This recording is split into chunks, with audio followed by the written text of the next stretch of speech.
Hey everybody, what's up? Welcome to the Friday stream. You're back, I'm back, welcome back. We're live and ready for another day of Europa Universalis 5.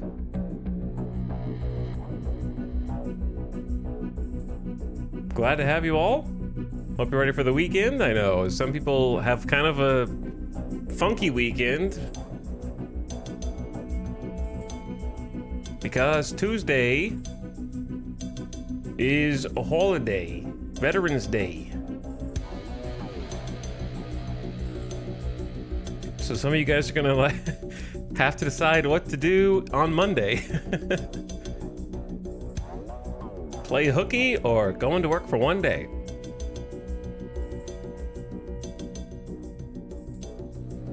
The rest of you in the world, you're asleep, so you're not listening to this anyways. Only Americans can hear me speak right now, or North Americans, or South Americans. Anyone in the Western Hemisphere. All right, anyway, hi. Where are we at? Here we are.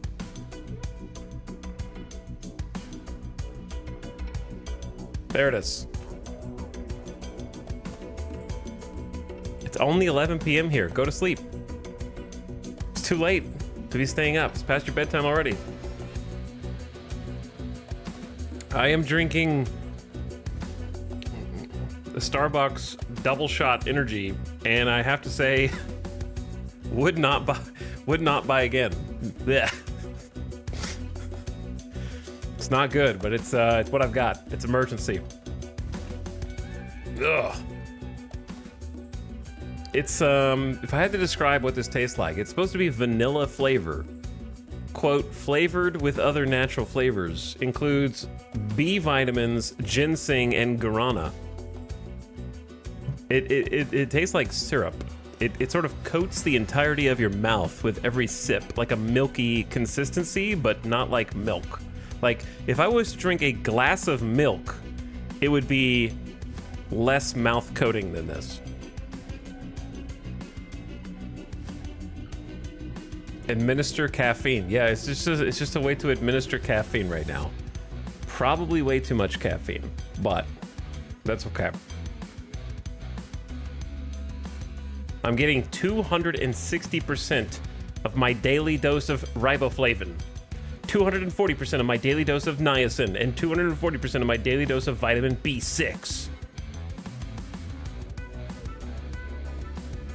There's a triple shot? I know, there's one of those in my fridge for emergencies. That's a true break class in case of emergency situation right there. We're not that far.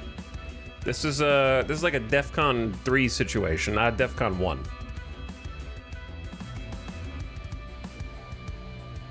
I'm trying to cool off. It's surprisingly hot because of the equilibrium not being reached between the outdoor temperature and the indoor temperature, and my computer with 10 case fans shooting out air as fast as it can, and the air conditioner not coming on. So I've just got a fan blasting. I just did laundry, doing chores, and I'm ready to play some games, ready to get some Europa in. So before we hop in, I just remembered I need to go grab a quick allergy medicine, a little Claritin, and then we're live. We're going in. All right, one sec.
All right. Here we are. Do, do, do, do, do, do, do, do.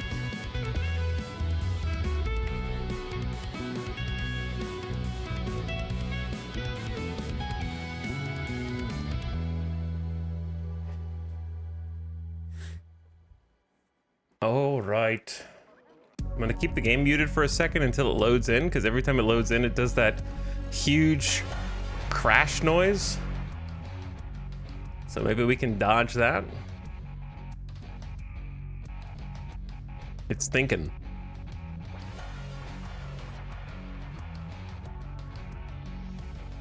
There we go.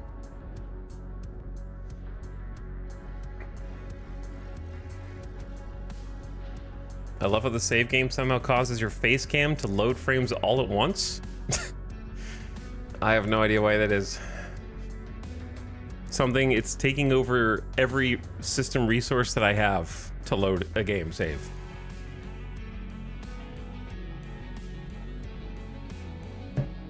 What's up, beginning of stream subs? Thanks so much, Falcris, for 74 months.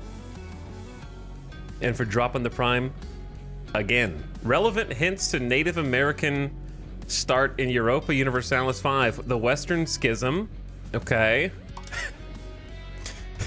We definitely need to know what's going on with the Catholic Church and the schisms of the Cardinals while we're over here in our North American tribe. Probably need to know about the Guelphs and the Ghibellines, which are fighting over Italy. Uh-huh. What else is relevant to us?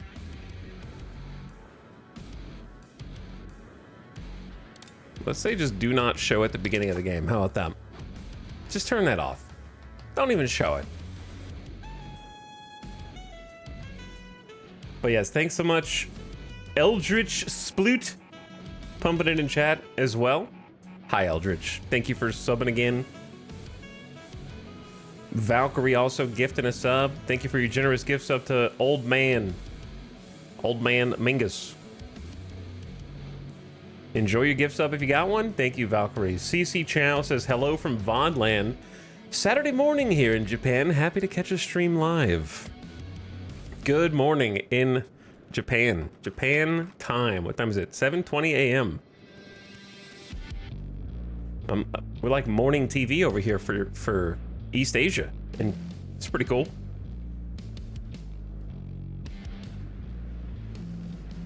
Creemaster also gifting a sub. The quadruple double. You have a tall order every time you go to In-N-Out with that username. I'm sure they'd make it. I don't know if it's an official burger or not, but they definitely would make it for you. Hello, Town Chat. What's up, Craspoo? Are we Saturday morning cartoons now? I am Saturday morning cartoon for somebody. A little bit of a cartoon. Whew, all right. I'm actually ready to, and by ready, I don't mean in a hurry. I just mean mentally anticipating getting back into this. We've made some progress. There were 5 tribes, now there's 4. So we've got one of our fellow tribes has been absorbed into our borders.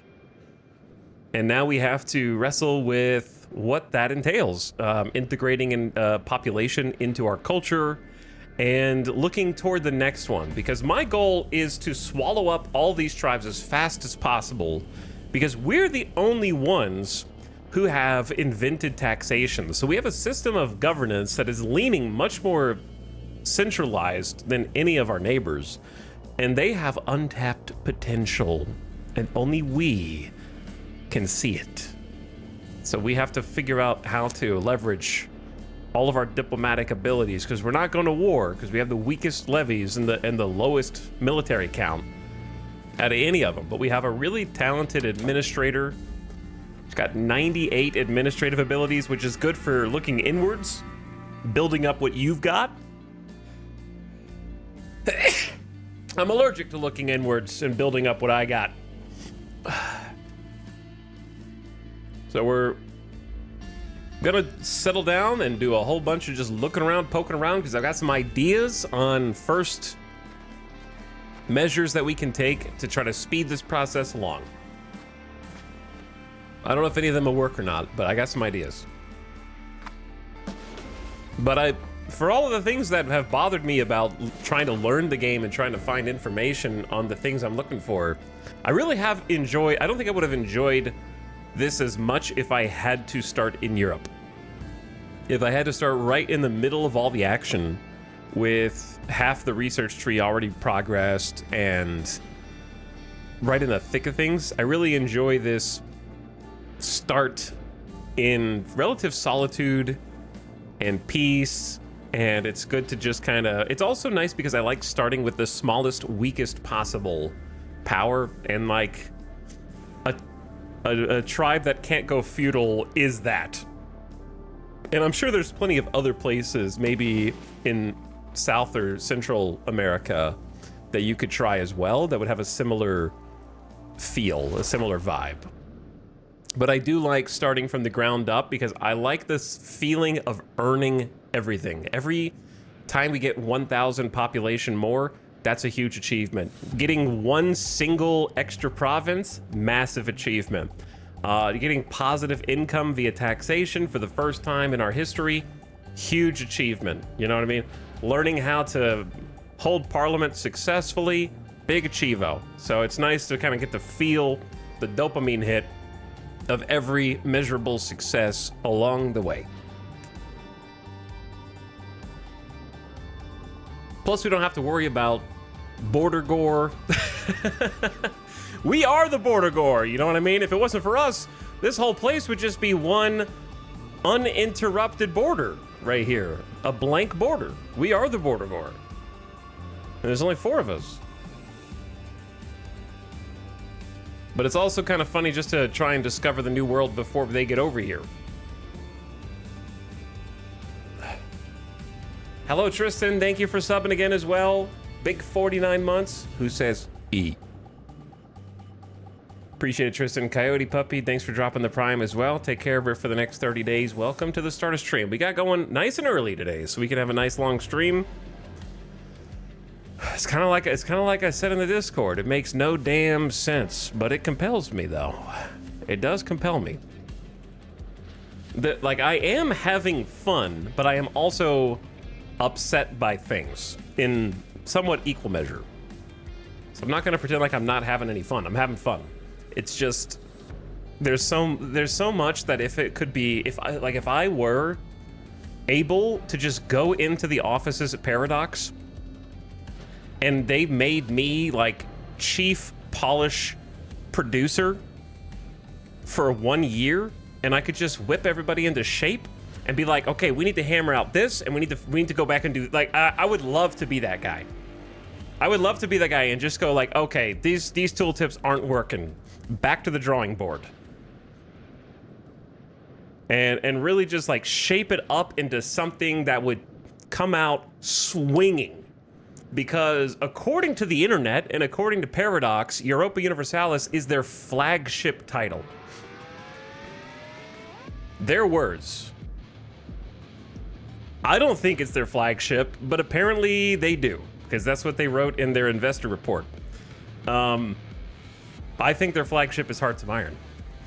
But that's based on the fact that I think it's the best, and also I think it's the most successful by player count, and it's probably the most successful by DLC purchases. So that's my opinion, but their opinion is Europa 5.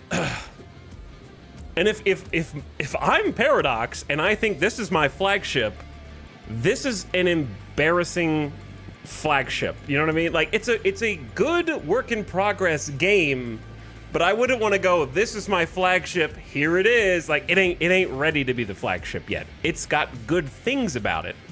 It's got like really interesting things, and it's got some compelling gameplay mechanics that are interesting to pore over and figure out. But it's not ready to be the flagship. It needs another like 6 months at least of polish.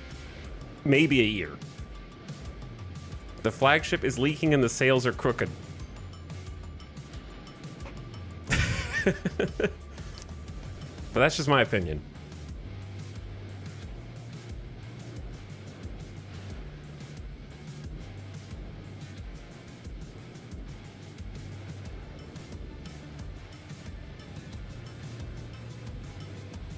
To be honest, imagining what a developer is going through trying to work on this game and seeing how many like little systems are duct taped together, it's probably insanely difficult to polish or develop because you mess with one thing over here and you're throwing off 6 things that are attached to the side over here. You know what I mean?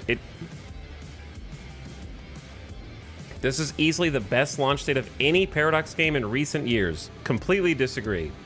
Crusader Kings 3 was only 5 years ago. There's only been one other game since then, Victoria 3. So all you're saying is that this is better than Victoria 3, which is a low bar.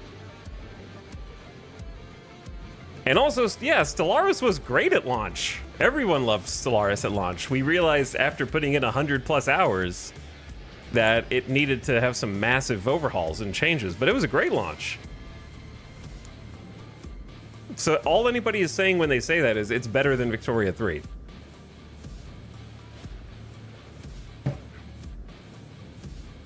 In my opinion. Crusader Kings 3 is the bar for vanilla launches, and nothing has come close.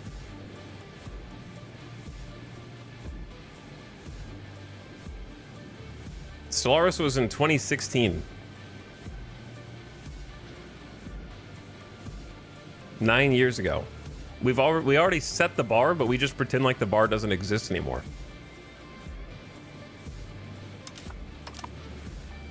Anywho, welcome back. I think that I think a lot of things. But do you think this feels mechanically deeper, albeit broken, than CK3? I don't know. I haven't gotten far enough. To me, Europa Universalis 5 does not feel like any Paradox game that I've played. It feels like, in terms of vibes, not in terms of mechanics, in terms of how I feel, I would say it's at least the way what I'm gonna say again is like 33% because of where I'm starting and how I'm starting. But I think it might extend to anywhere on the map. It just feels like Terra Invicta. I feel like I'm playing Terra Invicta, from the UI jank to the difficulty to navigate the menus to trying to figure out the information. It doesn't feel like any other Paradox game to me. It feels like Terra Invicta.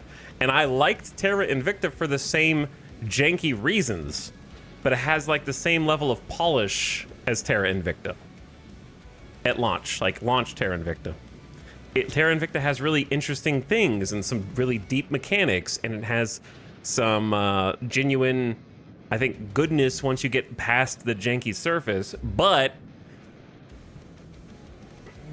I would imagine if you looked at the team that made Terra Invicta and is still making Terra Invicta, and the team that's working at Paradox, scale. This feels like a really ambitious project from a really small team.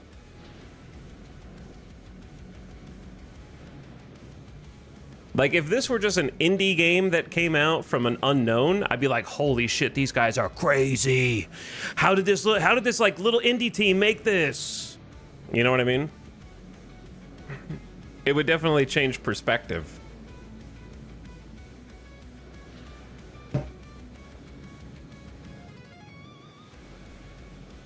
That makes it sound like Paradox got an entirely new team to make EU5.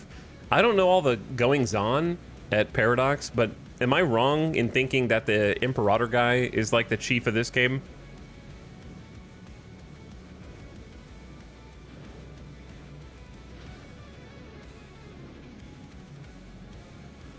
Or did I just make that up?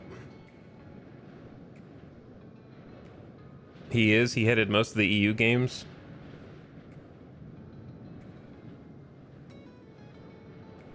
I think this was a new studio, right? Some of same staff. I don't know, but like, Paradox is such a strange company, man. I don't know what goes on at the core, how much of it is because they're publicly traded, but they've got all these like multi-hundreds of million-dollar properties, and they're like, this is our flagship game. We could spare 1 to 2 dozen developers. You have 2.5 years. Show me what you got. So like, I don't know what's going on, if the money's being funneled to like offshore accounts or what, but whoever the higher ups at Paradox are just make some of the worst decisions imaginable, where they have these amazing franchises that they're so proud of, the legacy and the lineage of, and they give the smallest resources available to try and continue them.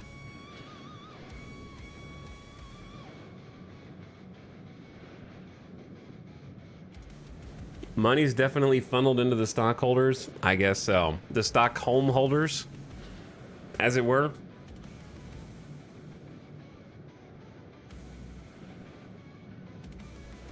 They made a studio in Spain for some EU4 DLC and then went to work on this game for like 5 years.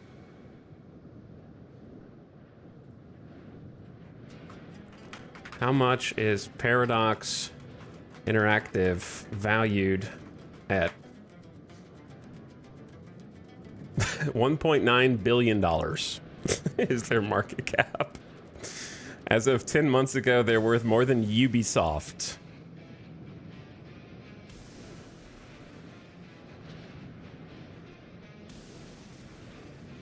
Think about that. Anyway, food for thought. Food for thought. I don't know what music this is, so stop listening to it. It's illegal.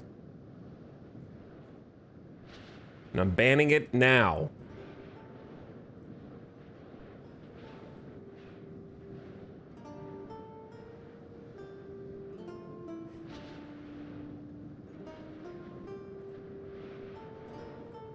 But I do like feel bad for the individual teams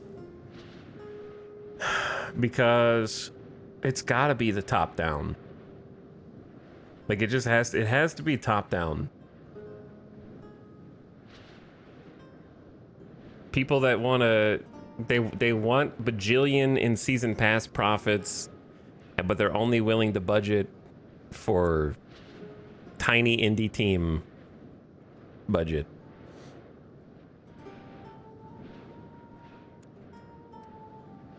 So I do feel for the devs, because I'm feel like if you guys just had more time, like obviously not all teams benefit from more people, I know that, but I don't think anybody would ever want less time to work on something. But if more people would help, then that too, you know.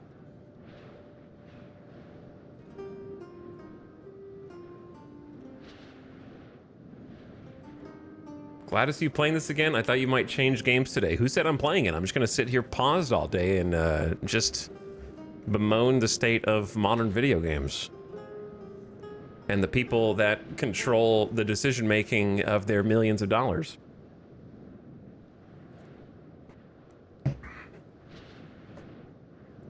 I'm just kidding. So, let's take a look. Let's take a look. Here's our capital. Our capital, actually, we can use a good little population filter for this. So our capital actually has fewer population than does the capital of the neighboring province that we just annexed. But our capital, which is now everyone's capital since we annexed them, is significantly more profitable. And the reason why is, if we take a look at this, it appears that the AI boosted the level of, I was like, where are all the people? Like, if they have so many people, what are they doing? And it looks like the AI upgraded their market village to level 2 and upgraded their forest village to level 2. And I'm not really sure why. I don't know what that does for them. But there's 2,000 citizens in this market village and 2,000 citizens in this forest village, both in their old capital. Because each of these buildings do have some production, so like I can't fault them for putting some manpower behind leather, because leather does make money. The issue is that proportional to how many people it takes, it's not making very good money. So 0.32 is a good amount for us at this stage. But because it takes 2,000 manpower to produce that, we're not really using that manpower efficiently. And then sorry, I clicked on the wrong one. The other village is currently just making weapons. I think I clicked that, but the profit keeps changing. You can automate this so that it chooses the most profitable thing, and I'm sure that I'll automate some of these things over time. But for now, I like looking at the details to kind of see how they fluctuate. So we're gonna take you back to making some jewelry for the nobles. And when we increase the profit margins of these buildings, we're not increasing our own pocketbook directly. We're giving the people more money, and then we're able to tax them on that money. So we want our people to be more profitable because then we get proportionally, well, we get the same proportion, but we get more from their taxes. You know, if I'm taxing them at 15% and they make 500 gold in a year versus 1,000, I want them to make 1,000 because my 15% is worth more, right? So that's how this works in this game. When you're getting your buildings more profitable, you're not pocketing that directly. Your people are, but you're taxing them on that profit. It's a little confusing at first. You have to become an accountant to play this game. Very important. So they also have a mason, which is actually being used to make clay into masonry. And clay is in demand, -2, -2.2.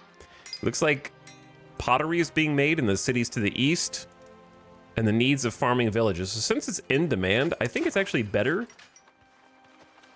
to forget about this profit and just, I think stone is more in surplus. So since stone is in surplus because we just upgraded our RGO, or resource gathering operation, basically how you tap raw materials in the game, which we can see here. So each county, or sorry, not county, I'm thinking in Crusader Kings, each location has a different raw material that is special to that location. So our locations right now encompass sand, fruit, stone, wild game, clay, and legumes. Which is, none of these are too great. Stone is extremely important though, because we're the only people that produce stone in the entire market area. But the food from fruit, legumes, and wild game is not profitable. There's an abundance of food in our market right now. There is a lot. So not doing so well there. Now, we do, however, have our neighbor to the east, this vertical slice province right here. This is actually our vassal. We learned how to vassalize someone yesterday. We were able to increase their trust and their opinion of us enough such that we have vassalized them. And we're on the road to annexation for this province as well. So we're going to take a look at that more in just a minute. But yeah, I was just taking a look at the buildings that they have. Like in their north province, they have a forest village making more leather. So they really like those forest villages and leather. And they got a market village in the south making some jewelry that I just clicked. He tells the Paradox CEO shutting down studios from making the next Clay Pit sequel. The thing is, it doesn't take a genius to know that whoever is making the big picture decisions at Paradox is completely out of touch because Life by You happened. You know what I'm saying? It doesn't take a genius to figure out that they're out of touch at the top because City Skylines 2 happened. You know? Like, there's just so much evidence that it's not even a controversial take. So I feel like the passionate developers who are just trying to make their grand strategy games that they love are just trying to keep their heads down and make something that they think is interesting while trying to dodge the ban stick from the higher-ups. CS2 isn't an ideas problem, though. Disagree. The fact that it exists in an ideal state, it's still messed up. There's no need for it. You just remade the same game. You had no idea. You looked at the fact that the first game was insanely profitable and successful and critically reviewed, and someone at the top said, we need that again. Look how many sales City Skylines made. We need that again. It is an ideas problem because they didn't have any ideas. It was born out of profit necessities.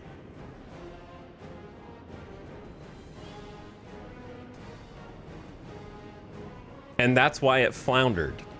If there were good ideas, like nobody played City Skylines 2 and was like, wow, there's really complex, interesting new mechanics that change and innovate and iterate upon the city building genre. If only they were executed better. Nobody said that.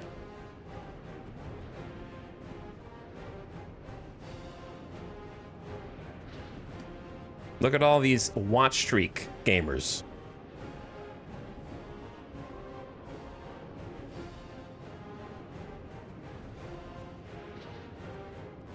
I ain't reading all that, brother. I ain't reading all that. War of the Worlds, thank you for gifting a sub to Candy Cadet. I appreciate you, dude. Welcome back for one more.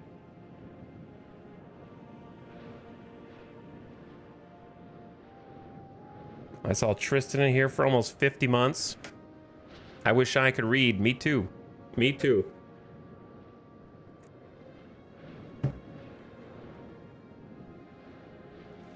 Sometimes I wish I couldn't. That's true. That is true. What do we got up here? Buildings missing inputs. We're never going to have wool. We're never going to have a profitable mason, so I don't care about that either. Welcome to EU. Can I discard this forever, please? Unmarried children. I don't know anybody that we could possibly royal marriage. And then laws not codified. I don't think that we care about those. Possible Diplo actions. We are at our max capacity. I do need to look at that.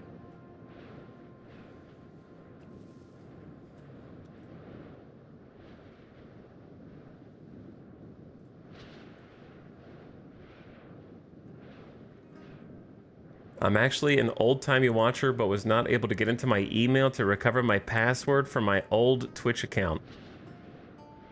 I believe you, bro. I believe you. A bit early. What do you think the next Paradox sequel is? Isn't it funny, though, that you think that the first thing you say is, what's the next sequel going to be? Instead of, what's the next game?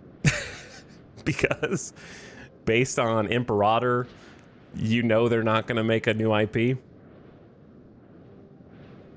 And that they're just going to decide which, like, DLC blood bag they can hook up.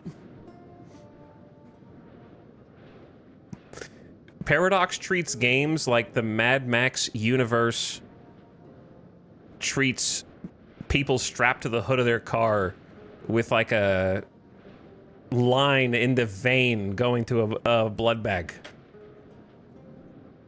Just driving at full speed into the sandstorm.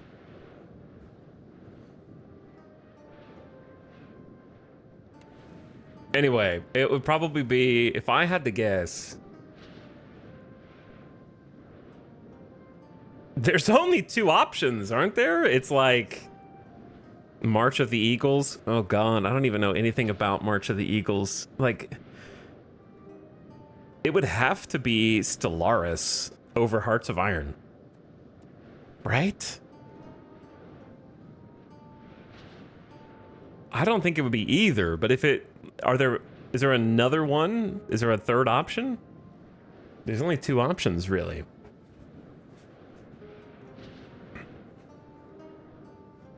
I don't even know what Sengoku is. I'll be real. I don't even know. I won't pretend.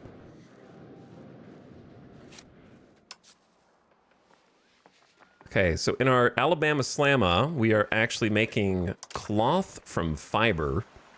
And then we've got a settlement that's working at 75%. Goods not available, wool. That's fine. We don't care about that.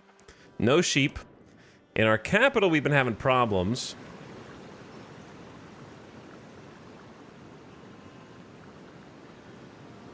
Because we got no money coming from here. We got a mason that is closed.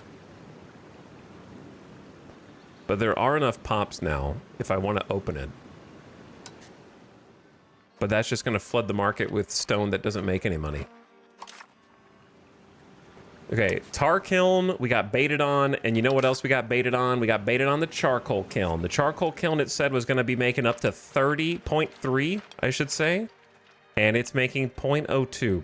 So we have learned a valuable lesson, which is Under most circumstances, completely ignore the maximum profit estimates and use your own intuition to figure out what you think is going to be profitable based on advancing civilizations. So we're just going to pretend that this number doesn't exist. And I'm just going to have to learn how all the buildings work together myself.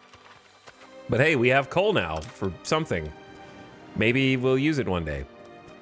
Or I can delete the building. And then in the north, we actually only have room for one building, and I've only built one building, but my people have built two.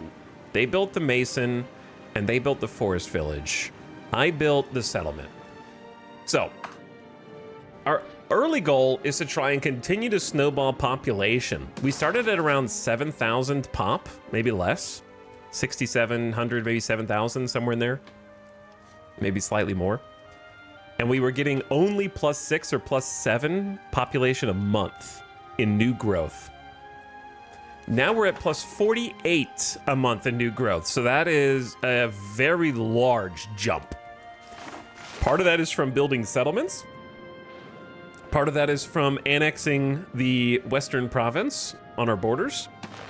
Because we are about, I think I want to say it was like 11,000 pop from them. Just an injection of 11,000 pop. So I'm very excited about that. And I think population is the most important thing that we can get. Because we can build buildings, and those buildings could be profitable. But if you don't have people to work in them, they're useless. So we're kind of in the process of doing a few things. Number one, looking at the diplomatic options with our subject.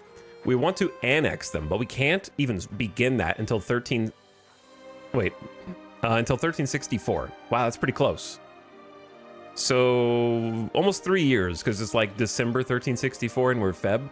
It's about 3 years away from beginning annexation of our eastern neighbor. And then we have another ability to annex someone else that's on cooldown right now. If I click on our flag, we can see that it is recently merged tribes. That's decaying until the 2nd of November, 1369. So I believe we have about 7, almost 8 years until we can merge with another tribe. So we're kind of working from two different avenues simultaneously. One is traditional annexation via vassalization, and the second one is using our special diplomatic ability to merge the tribes. And we're using those independently to try to speed up the process because none of our neighbors have taxation researched. So once they become part of our nation, then suddenly they're like, oh, you guys have currency. How does that work? And we're also, I think, integrating them culturally, which reminds me, I don't think we ever accepted or tolerated them. So we have 44% of our nation's population is Gaegahano, and they are currently not tolerated. I thought I did this. The problem with tolerating a culture is that it costs prestige, and we do not generate prestige. So I don't think you can go negative. So if we integrate more cultures, I'm not sure how we can possibly afford to click this button multiple times unless we get some lucky events. So I'm just gonna go ahead and click it now. Add a new culture as tolerated. If it is kindred, it will not be costly to maintain. We have a ceiling of up to 0.8 points that we can use in cultural capacity to tolerate other cultures. So I'm curious how much this is gonna take. I even did an advancement research to get that cap higher.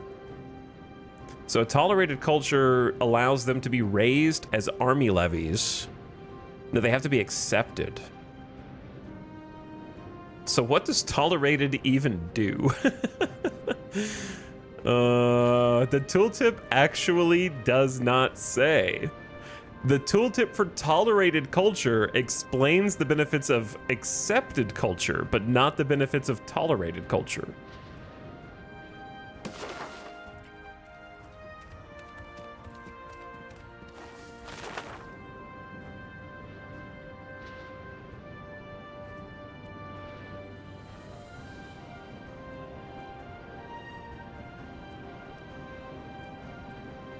Okay, the tooltip is wrong.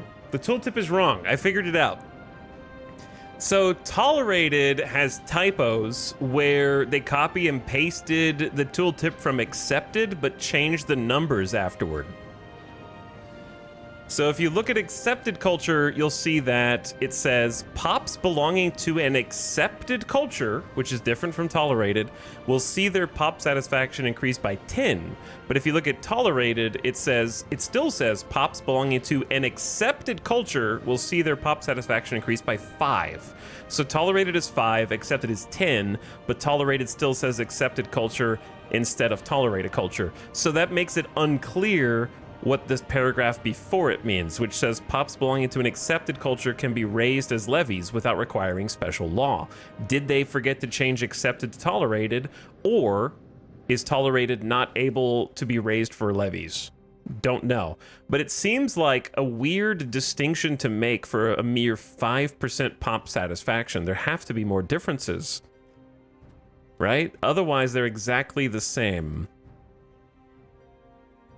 Pop satisfaction 5% seems to be the only thing. I'm sure there's more, but it's just not written in the tooltip, because why would you go through the effort of making 3 tiers of acceptance?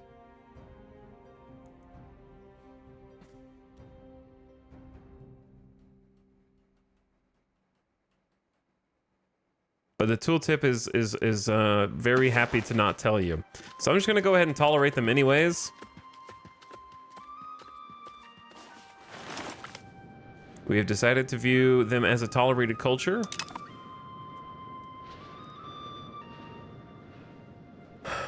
Tolerated culture lets you make a province a core. Okay, I know what that would mean in Hearts of Iron. I don't know what that would mean in Europa Universalis 5. But it sure would be nice if the game told me.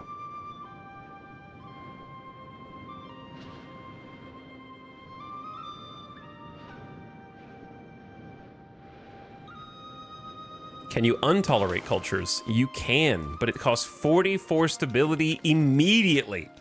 Because apparently we just announced a decree across the nation that says that we are tolerating them, and to go back on that is going to cause a immediate revolution.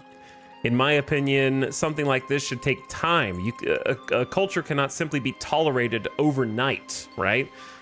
There needs to be a simulation going on, similar to how control works, where you have a cabinet member who's raising control slowly. You don't click raise control and they go, yes, sir, we are control now, right? So there needs to be some kind of acceptance slider, perhaps. And then same thing for removing a tolerated culture. Those are gradual changes, not immediate changes. So it feels very strange to go, I'm tolerating them and I haven't unpaused, and to untolerate them will throw our country into turmoil. So it feels very weird. But anyway, they're tolerated now. For whatever that's worth. Maybe they'll be happier. Let's actually take a look and see what is their general happiness by culture. Not the button I wanted to click. People. How do you actually see happiness by culture? I guess there's got to be a better way than this. So on this menu, what I would expect is, since there's going to be so many separate lists here, I would expect an umbrella drop-down list, right? Where you'd have your people pops separated by culture first, presumably, or even location. You could just choose, and then it would show you the average happiness of all of those pops in that, and then you click a drop-down arrow, and then it expands to all the individual types, because it's doing it by location. So this menu becomes sort of cumbersome, is putting it lightly, to try to find the exact info that you need. It appears that if we just sort of scan this, they appear to be... Well, what's weird is the tooltip says they're 96% satisfied, but the green slider is clearly only 3/4 of the way full. Maybe because we just tolerated them, we have to unpause, and then it will update the graphic. That would be my guess. Okay, so that's one thing. Another thing that I realized that we could do yesterday that I think is fascinating as to how this became able to be used in this video game is, you remember how, well, you might not remember, I'll just tell you. We vassalized Onyata Aka, right? They are our vassal, and we are waiting until the point that we can annex them so that we can take control of their land. But what if I told you that we don't need to wait? If I click on some of their land, what I'm interested in is their tax base, because they do not tax, but we do. And we need money so that we can keep developing everyone's land. So what I want to do is I want to look through and see where their potential money could come from. So definitely not the south. They have 0 tax base. How about the next one? 0 tax base. Not interested. Don't care about your buildings here. This, however, actually, sorry, it's 0.92. It's 1.48, 0.92. Still don't care. Very low. 4.37. Now I care, because even compared to our capital is 2.06. So that's 2.5 times almost the potential tax base of our capital at the moment. Wow, that's a lot. Where's that money coming from? Fiber crops, baby. Fiber crops are making the world go round out here. These things are juiced. 1.86 profit per RGO level, and they've already got a level 3 RGO. So they just need more people to work here. Holy moly. And let's take a look at the next one. 0, 0.3, 0.1. All right, so all their potential money is coming from one spot, Teahanawakawatha. Teahanwakawatha. Teahanwakawatha. So check this out. Why wait to annex them when for some reason you can just practice a little diplomacy, and under subject actions, we can simply seize any territory we want. They will gain 20 Liberty Desire, which will drive them toward wanting to be independent and not be under our watchful eye. But if I simply seize the territory I want, we have appropriated this land from Onyata Aka. It is time to put the peasants to work. And even though we have to wait years before we can start annexing them, I have just annexed them. I have no idea why this is a gameplay mechanic. And I've taken their old capital, and it's now mine. So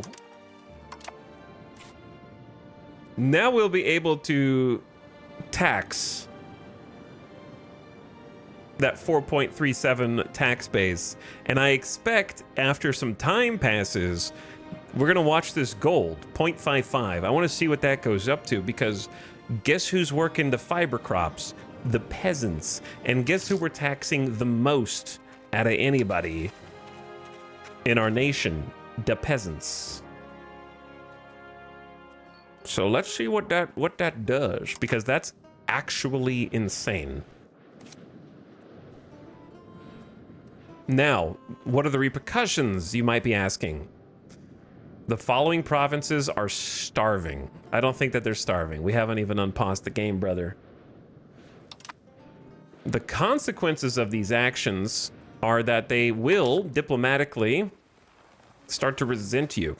So if we take a look at this, we have a Liberty Desire from events minus 20. So right now their loyalty is down to 52.57. And that is because, in part, we just seized their land. So this Liberty Desire will improve at a rate of 0.5 monthly, which is, if you think about it, insanely fast, right? That's like 1 every 2 months, which is 6 per year. So they'll forget that I stole their land in about 3 years. So they do not hold a grudge for very long.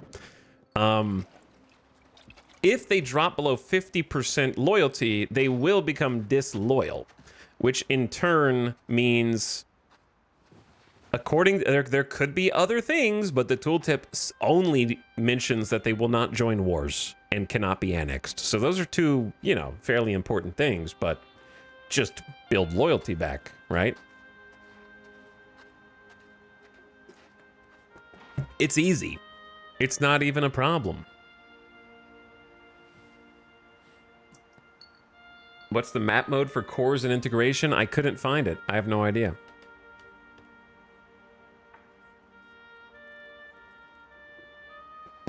Don't ask me.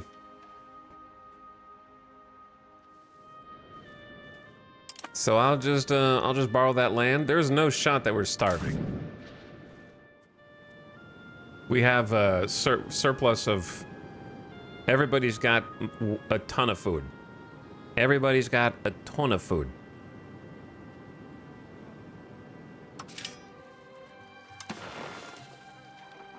The market is stacked. Also worth noting that other resources do get stored over time. Someone asked about this last night, but I didn't know the answer. So if you look at the goods tab of production, you see this green bar. This green bar is the stockpile of a given item inside of a market center. So the market does accumulate a stockpile. We have fruit, we have fiber, they're stockpiling sand and wild game. And you can, I don't think you can sort by that, but you can just kind of glance and see how much is in the market, just hanging around as a surplus for times of demand, which is pretty great. It's like our market has a ton of legumes, ton of fruit, full of wild game, lots and lots of extra food there. All right, so we've taken over a new patch of land. It's just that easy. RGOs are missing employees. I believe those will just fill in from the peasantry over time. And we're almost ready to go. I think let's go ahead and hold Parliament here. We put that off yesterday. Let's go ahead and do it. So to call Parliament, we have some options that don't really help me very much. I'm willing to take a big Gamba, because these are kind of the ones that actually have support are kind of lame, and I want to push toward stability. So I think conducting census is what I'm looking for. And if this succeeds, we gain 7 stability. If it fails, we lose 7 stability. While the issue is being debated, we also gain pop growth, which is massive, right? That's pretty great. 6 months of pop growth. So let's do a census. Parliament is called. They're filing in. All right, what do we got? I need to get this support over 50% by taking agendas from the population and fulfilling them. Change policy. We enact the traditional distribution policy. They want me to reduce my crown power. And we lose 12 stability. That's worse than if I fail, brother. So I'm not doing that. This is also kind of why I think Parliament is a system that needs to be reworked in the game. It doesn't make any sense. Consider that my Parliament is currently convening over the idea of gaining 7% stability. Okay? 7 stability. So they're suggesting that I lose 12 stability to gain 7. That's their suggestion. It doesn't make any sense. Why would this even be an agenda to try to help you pass something that it literally cancels itself out? It doesn't consider what you're trying to pass when presenting you with agendas. It's like drawing cards in Slay the Spire. You never know what agenda you're going to get from the people that are on your council or however you do your parliament.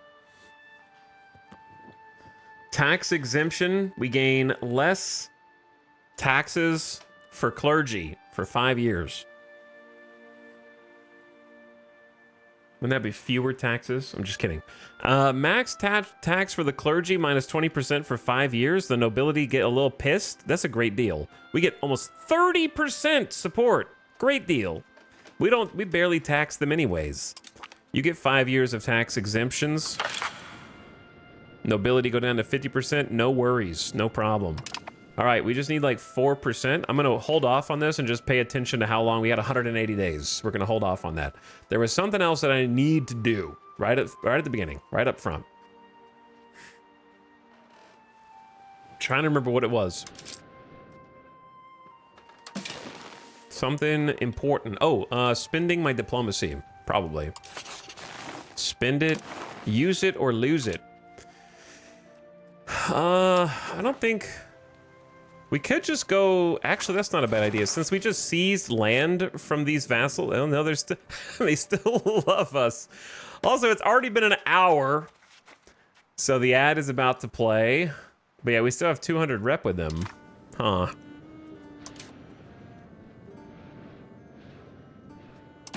But yeah, turn your volume down, ad watchers. How's it been an hour already? I'm actually doing stuff. I'm not just yapping. I'm doing stuff. This is important stuff. Can't invite anyone to the Triple Defense League.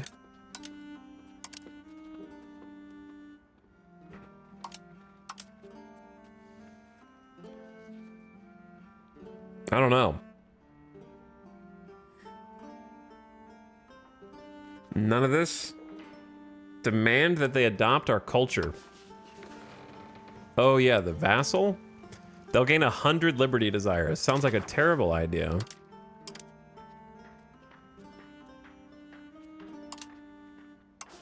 I could just curry more favors. How do you tell how many favors someone... How many favors you owe someone else?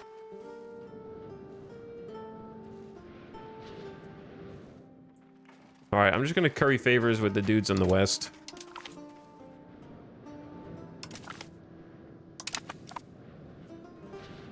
Alright, the ad is up. Somehow. Did anyone answer the question of how to tell who is and isn't core? With like a map mode?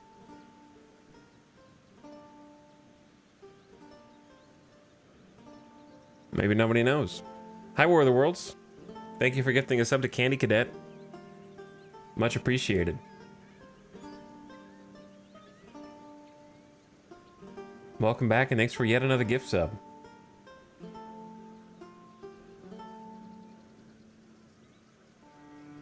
Hi, chat and streamer. Have we colonized Europe yet? One day. One day we're going to canoe over there. Eventually. In government, there's an integration mode? Oh, I'll check that out after the ad's done. Don't answer that chatter. He can't hear you yet. Which one?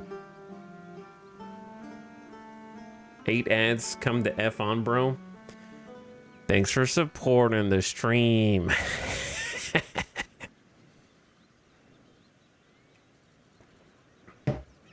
You will support the stream one way or another. Like it or not. You got no choice. Turbo viewers, you too, okay? Unless you're watching on the TV, and then you get no ads, but you're still listening to my voice, so that counts. You can still hear me. But anyway. Oh, there's so much to do, man. I genuinely think we got a shot today of being the only nation. We got a shot. If we don't starve. I don't know why I said I was starving.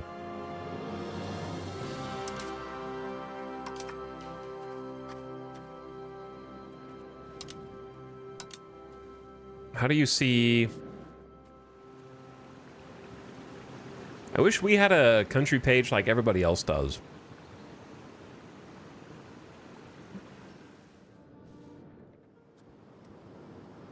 The food balance here is negative 2.76. Yeah, that's in the place that we just seized. We just seized it. But it's also a winter. It's also winter time, so we're all making less food because it's February. So I think it'll balance out. All right, welcome back from the ads. We were gonna look at a government map mode for integration. So someone was asking about this. Government map mode for integration. So our cores are green, I assume, and then green is core, yellow is integrated, red is conquered, dark maroon is colonized. Integrated locations are properly incorporated into the state and thus much easier to govern than conquered locations. Conquered locations need to be integrated with a cabinet action that targets the whole province and whose speed depends on factors including the number of locations, their culture, or location rank. integrated location receives the following effects: low assimilation speed, plus max control, plus separatism.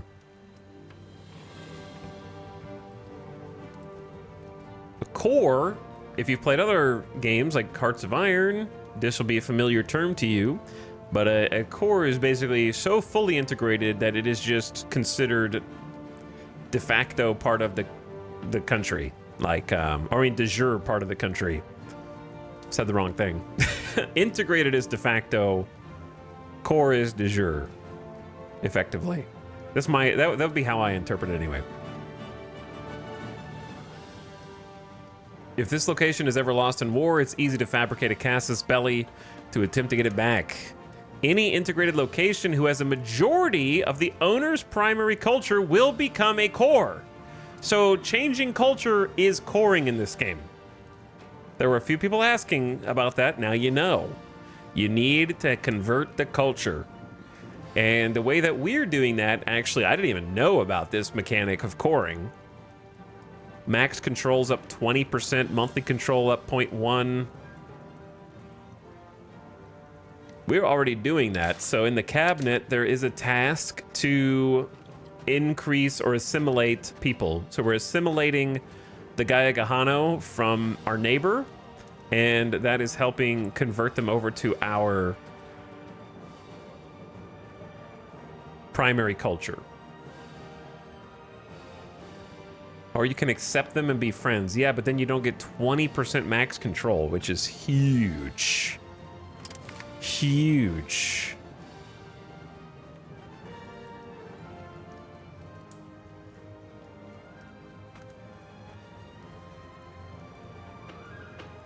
So glad we picked Native American in general and the Haudenosaunee. How's the game chat? We're still figuring it out. We're figuring it out. We're learning. There's good things and bad, in my opinion. More of which is in the eye of the beholder, I think.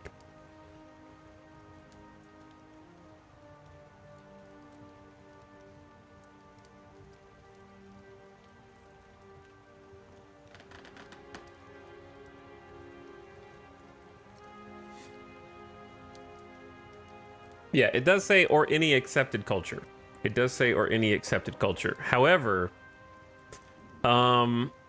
accepting a culture is prohibitively difficult for any expansionist because you have to have a shitload of prestige. But you're right, it does also say, or any accepted culture. But it's not possible to gain that prestige. I was watching Shin today, and he's in like late 1500s. 5 prestige? Nope, it's 10. It's 10 prestige per culture because you have to go from not accepted at all to tolerated, which is 5, and then tolerated to accepted, which is 5. So that's 10. 10 per culture.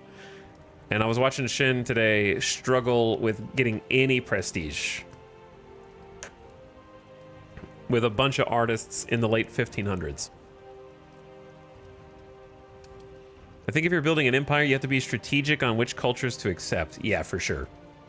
So it is an option. It is an option.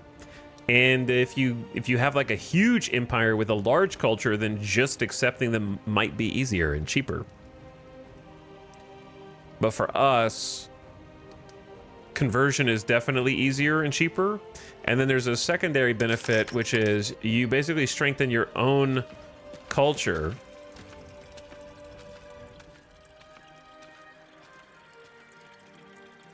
from locations. So the more locations that you have that are of your culture, I think, the stronger your cultural tradition is, which is your cultural defense. And then your cultural influence is your cultural offense,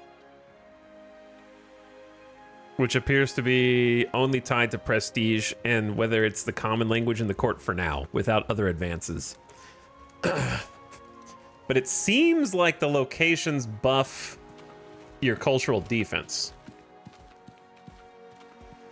So anyways, there are a couple avenues to core. But does anyone know if there's other benefits to core besides plus 20% max control? And of course, you get an easy Casus Belli if it gets taken from you in war, because the tooltip does not elaborate. Because like in Hearts of Iron, the benefits of coring are numerous.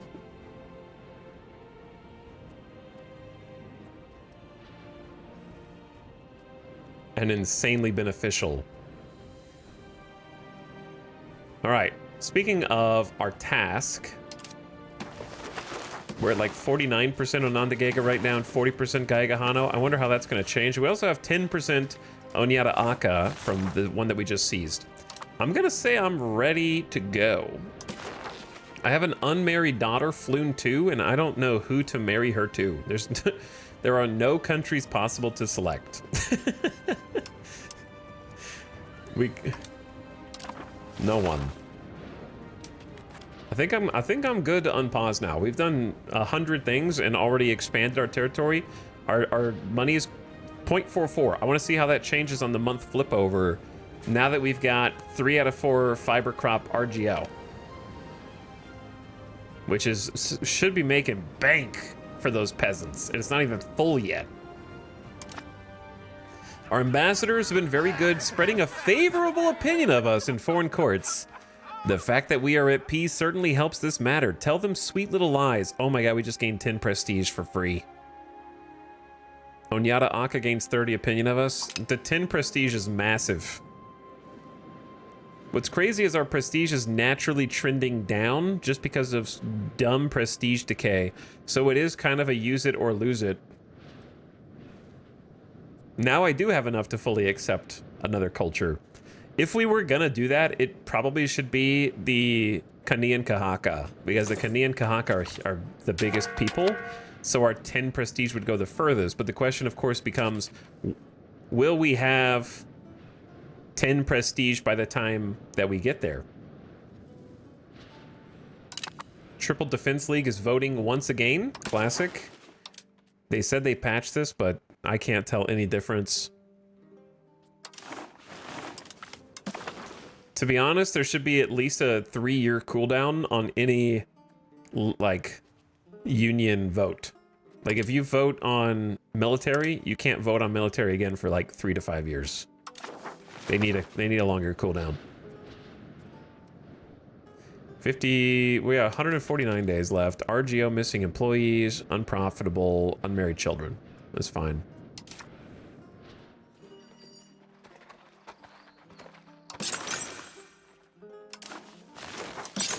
Not what I want.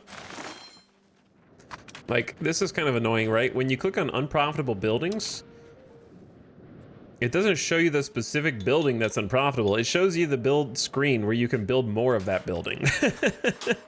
So to track down the individual unprofitable building, you have to go here, then left click on that, then track down the...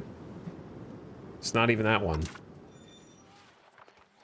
Which one's unprofitable? Mason in Scaniataris. Okay, so you could click on this.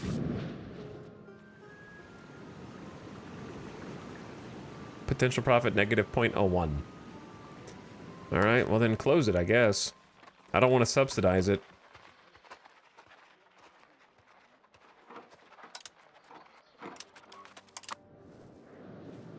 I don't know how much it would cost to subsidize.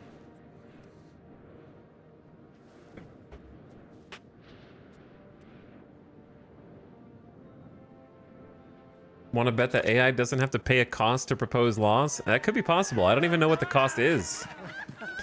Guild before country. When aristocrats warned us of the secret societies, this is the 3rd time that we have chosen not to listen. They predicted we might very well pay with our lives. Yeah. It's crazy that events ruin every Paradox game now. It's a lost art. Stellaris was and Hearts of Iron are the only ones who figured it out. And then they're like, well, we have to put events in our game, right? So I guess we'll make the same event pop up roughly every 2 years.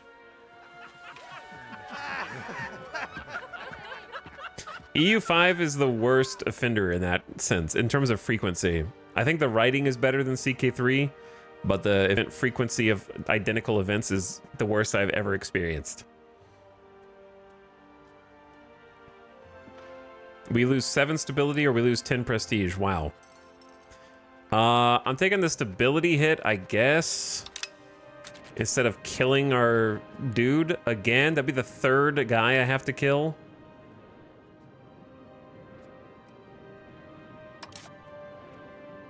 And every time this conversation comes up, we have the exact same circular conversation where someone in chat writes, "It's because you're in North America," and I say, "I don't care. Don't fire the event again.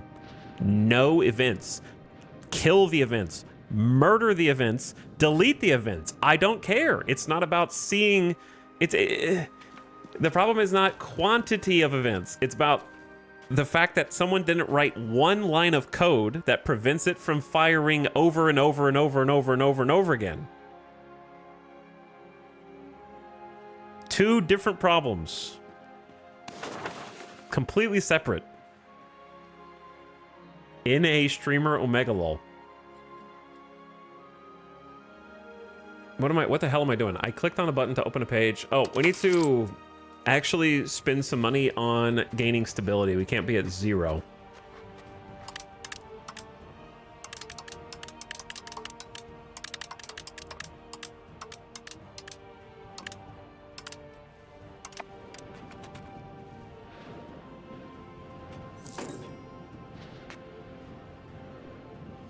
I played the Ottomans because it claimed to have the most content. I got the same integration versus stability event 20+ times in a row.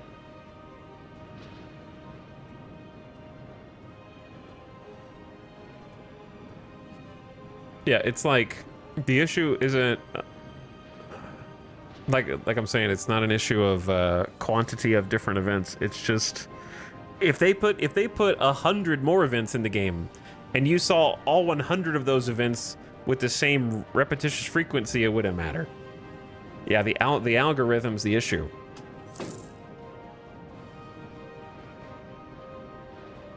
Also, the money, are we getting taxes from here or nah? Chat, when I took over, the tax base went down to 0.22 from 4.5. Oh, due to control of 5.23%. Okay, it's a control issue. Ah, yes. Since we just seized it. There's only 5 control here and 9 control here and 2 control there. Ah. Okay, now we're seeing what the issue is. Max control of 55, monthly change of 0.18. Average satisfaction takes it down a little bit. Proximity to the capital a little bit more. So proximity is going to be the biggest issue that we face in expanding because we have no infrastructure. So we can't really sustain a larger territory because we don't have the infrastructure to keep distant provinces under control. That's actually going to be quite interesting to deal with because we can't afford roads. So, max control's only 39.34% here.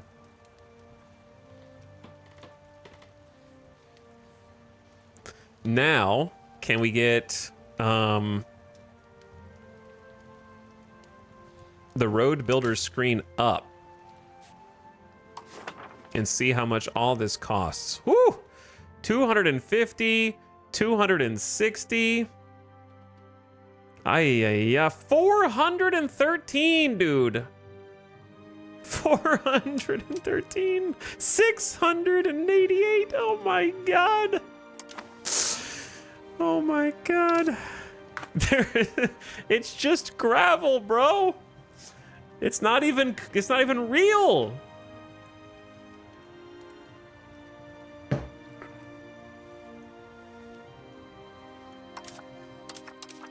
It's not. We can tax people. Collecting taxes across our empire, easy. Laying gravel in a straight line, not possible. Now, I understand what it is. It's basically just saying that this is literally untamed forest wilderness with mountains and hills. So I get it. It is supposed to be a gargantuan effort. There is a reason why the US in the late 1800s and early 1900s were like, we need to do something. We're going to make this a national focus. Because carving through all these forests, it's hard to even imagine a time when this was literally just untamed wilderness and untouched by man. It's wild. Like, if we had all 28,000 of our population go out and start cutting trees, it wouldn't be enough. You know what I mean? To just, like, open a spot, and then we have to cross rivers, too. I get it. You can't cheat your way to just having roads at the beginning of the game. I get it, but that's going to make it interesting to try to fix. I don't know how we're going to fix that.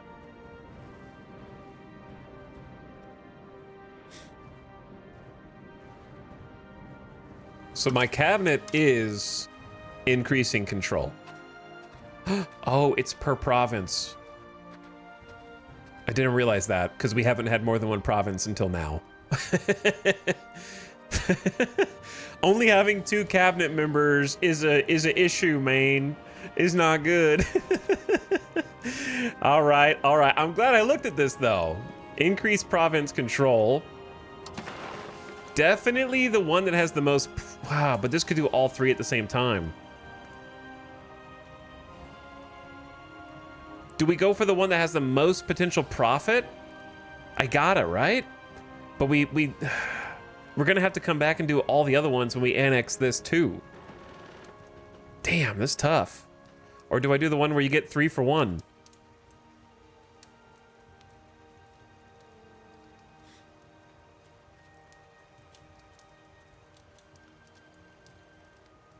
Control is tax base, army levies, and navy levies. So we do have the potential for levies if we do the western one because they have more population.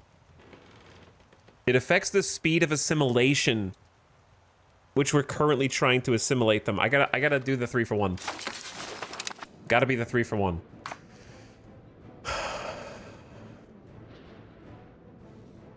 What's the potential tax base? I don't know because the game doesn't tell you. But yes, it does. It does. You just have to mouse over this. 1.22. Here. 0.66. It's not a ton, but the levies, there's more people.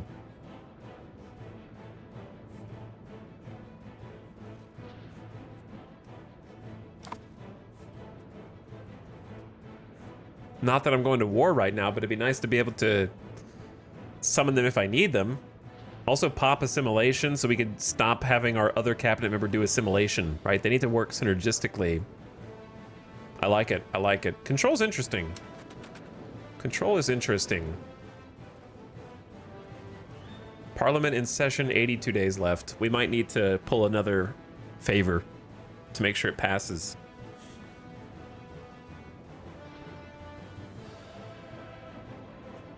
Yeah, control and proximity I think are pretty cool mechanics. I agree. It's kind of like a better version of the Crusader Kings 3 county control. Since you can actually build some infrastructure that connects different places instead of only use your military advisor to establish control.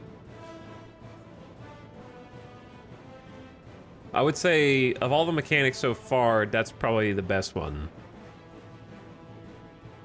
Did you hear Victoria 3 will be revamping their political mechanics? I did not, but I know so little about it, I wouldn't know what changed.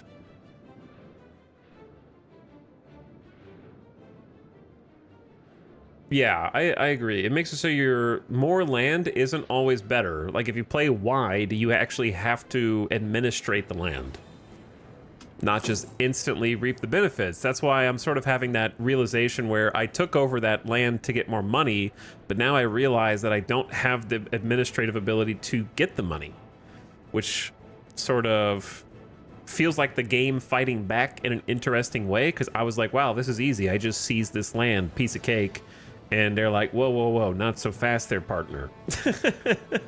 Whoa, whoa, whoa, you don't just get the money for free. You gotta work for it. But it still was worth doing because now Control is just gonna be building at 0.13% monthly. So like it's still going up. So the sooner we start building Control, the sooner we get the money. We just have to work for it a little more. All right, before Parliament goes through, we need to make sure that... Oh, we have 50... Where did I get 53% support from? I don't even know. I only picked one agenda, and it wasn't past 50.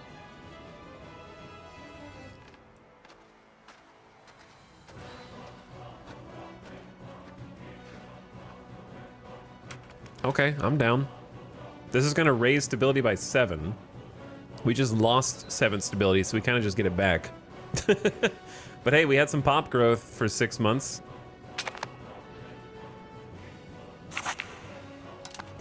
Parliament decided to conduct a census, which actually makes a lot of RP sense because we just annexed a full province and another location in the new one.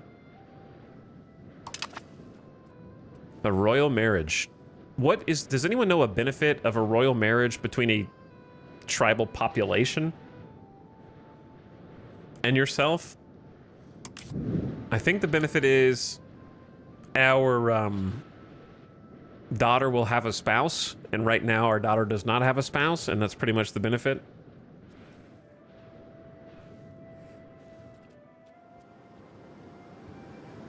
Because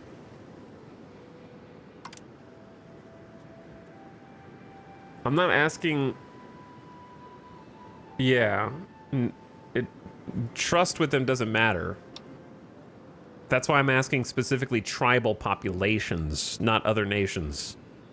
I understand there are benefits with other actual nations, but specifically tribal populations, we don't think that there's any way to diplomatically annex a tribal population. It seems like you either have to go to war with them or just do an exploration colony. Unfortunately, it would be so cool when the DLC eventually comes out that there will hopefully be more ways to interact with all the tribes out here and convince them to join you for your super tribe, which I know would be difficult, probably require bespoke gameplay mechanics. But even if they just function kind of like these guys do for now, that would be interesting, though it might make you snowball. Is there a benefit to having good relations when you colonize them? See, that's the thing, right? I was kind of concerned that if I make a royal marriage with these dudes, it will prevent me from colonizing or from military. So, like, there is a scenario in which royal marriage with them somehow prevents me from actually controlling that land, since you can't diplomatically annex them.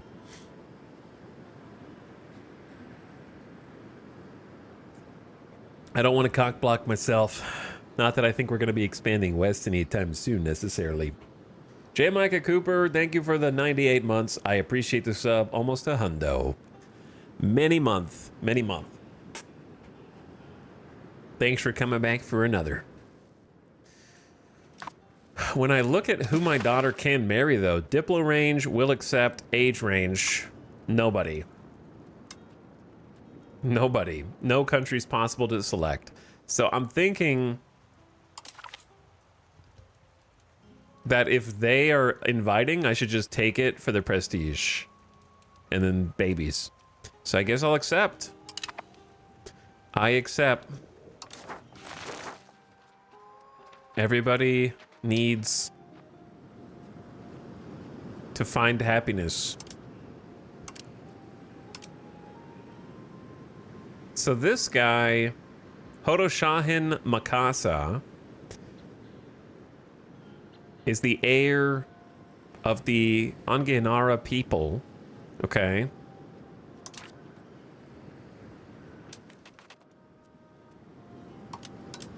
How do you tell she became a courtier? Wow. So because that's what I was wondering. He became a ruler, or he's the heir to their empire, but we have a matriarchy. So since she's not the heir of ours, I guess she just leaves. So she's now in their court. She's gone. So we actually don't bring in courtiers. They brought in a courtier. They brought in a 75 diplomat, so it worked in reverse. Bye, Floon 2. I think you have to propose the marriage to bring one in. Okay, so it's just a worse version of Crusader Kings 3 then. Because in Crusader Kings 3, if you get a screen that pops up with whether you want a matriarchal marriage or not, and whoever is the controlling dynasty, it flips to their court.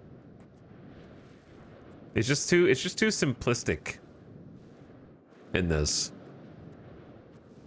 The whole Crusader Kings 3 angle is very stapled on, I think, to try to have an extra feature to put on the back of the box. And the dynastic elements feel very shallow because of that. Like whoever invites the other one to get married, they win, or they get to bring the courtier over. Okay. It should be deeper than that. Tarkiln is unprofitable, I'm sorry to say. Time to delete it. Time to delete it. I only have 70 gold, which ain't that much money, but I'm thinking that I should go ahead and spend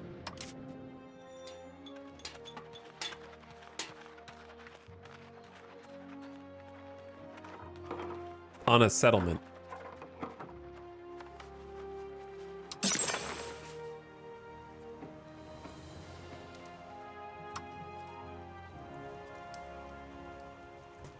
Because every settlement that we get increases pop growth. It's 42 gold.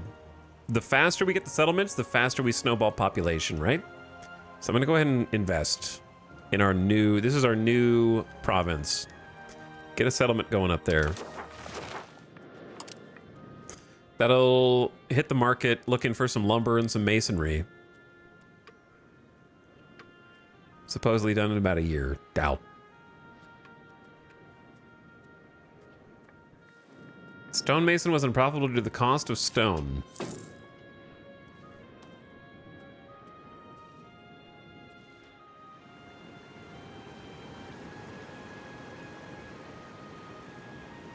I don't think so. We have a surplus. Supply is positive.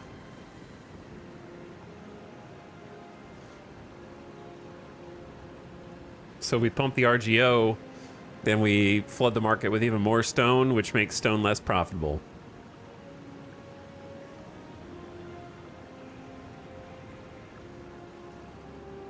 Hello, Farming Purrs. What's up, Marshmallers? Thanks for the sub and 52 months. Pumping it in chat. What's up, gamer? We're moving toward 1370 now. We're schmoving. But our stone RGO is at 0.73 profit per level for them.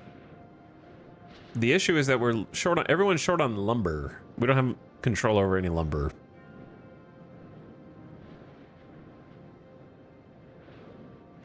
That's just a requirement to build it, though. But still, it affects other things. Stone itself... Wait, not stone. Where is... Yeah, we have a surplus of stone, and there's also a surplus of mason goods.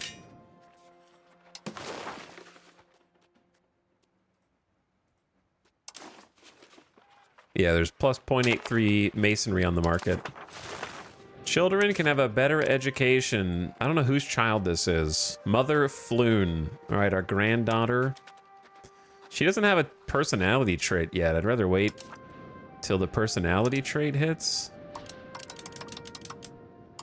Why when I click them, does it not open their page? Okay. All right. Hello? Colonies! We have now researched colonies, which give us the following benefits. Can colonize. This determines if a country can create colonial charters or not. This determines whether or not chatters need to hold their horses when trying to backseat things. A colonial charter is formed by a country that wishes to colonize an entire province. The colonial charter will migrate pops to the province. When the location is fully settled, the location will become owned by the colonizer.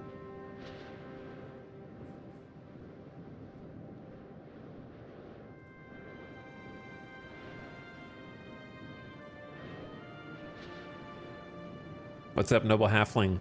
We're bringing colonialism ourselves. We're bringing it in ourselves.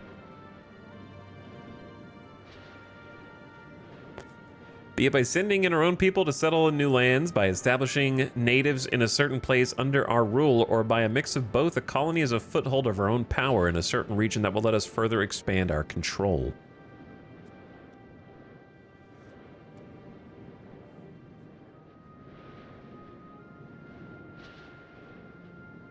I feel like this is just gonna drain what little population we have. It reminds me of the people who used the cabinet action to try and explore new land and just soft lock themselves.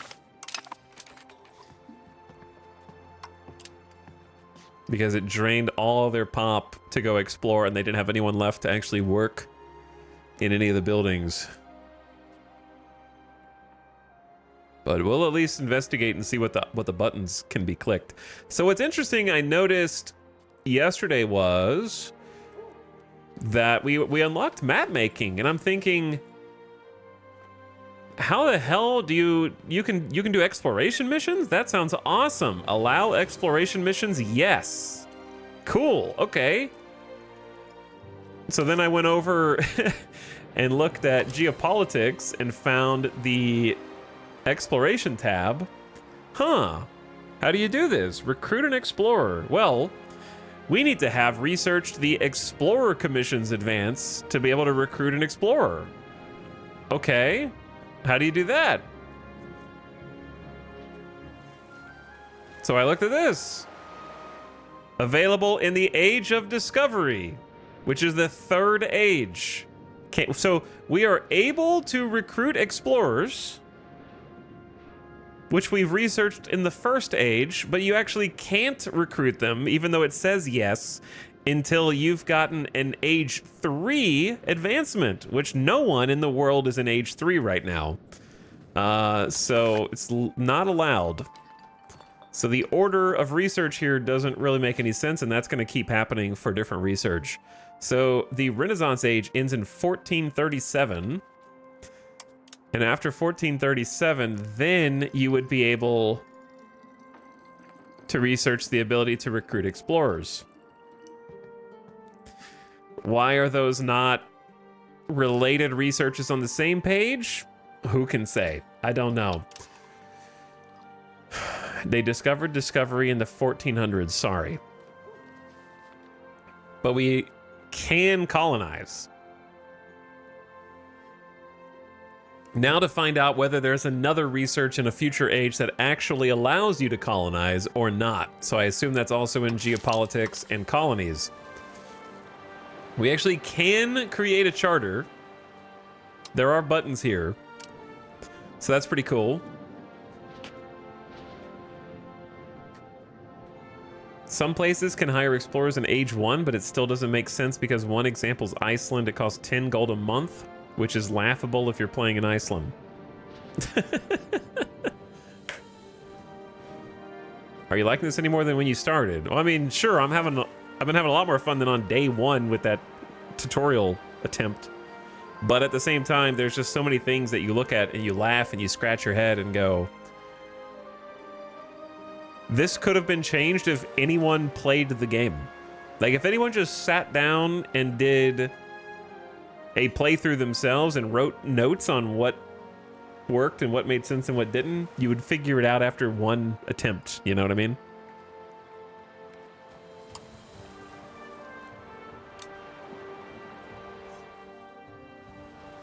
So colonial charters in adjacent territories.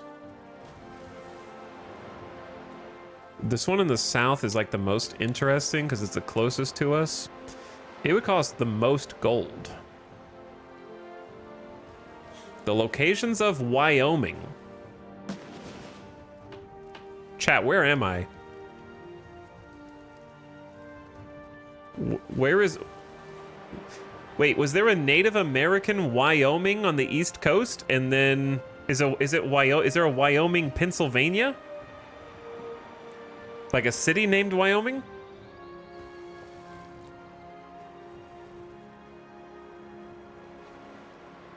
But it does say area Pennsylvania. Why does that cost the most gold? Their population? Our population or their population? Foreign population 6,400. Same region makes it cheaper. Creating a colonial charter will attract pops to the location of a province over time and eventually give us ownership of all the territory. Interesting. But yeah, monthly maintenance 0.91 is crazy for us right now. That's gonna have to take some time. The one to the west is way cheaper for some reason because this is considered same area. It's in the Haudenosaunee area.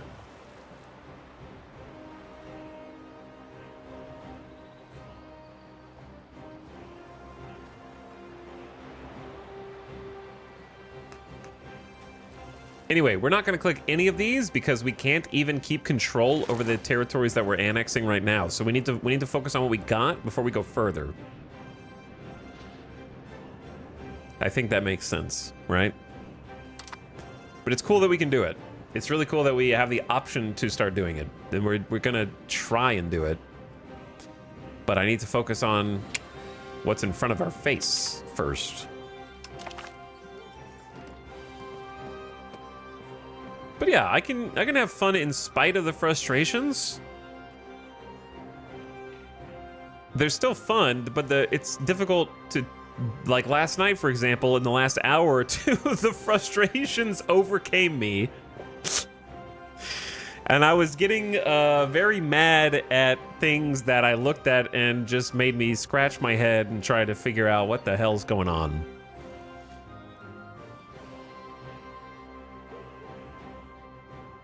And then today I have a refreshed brain.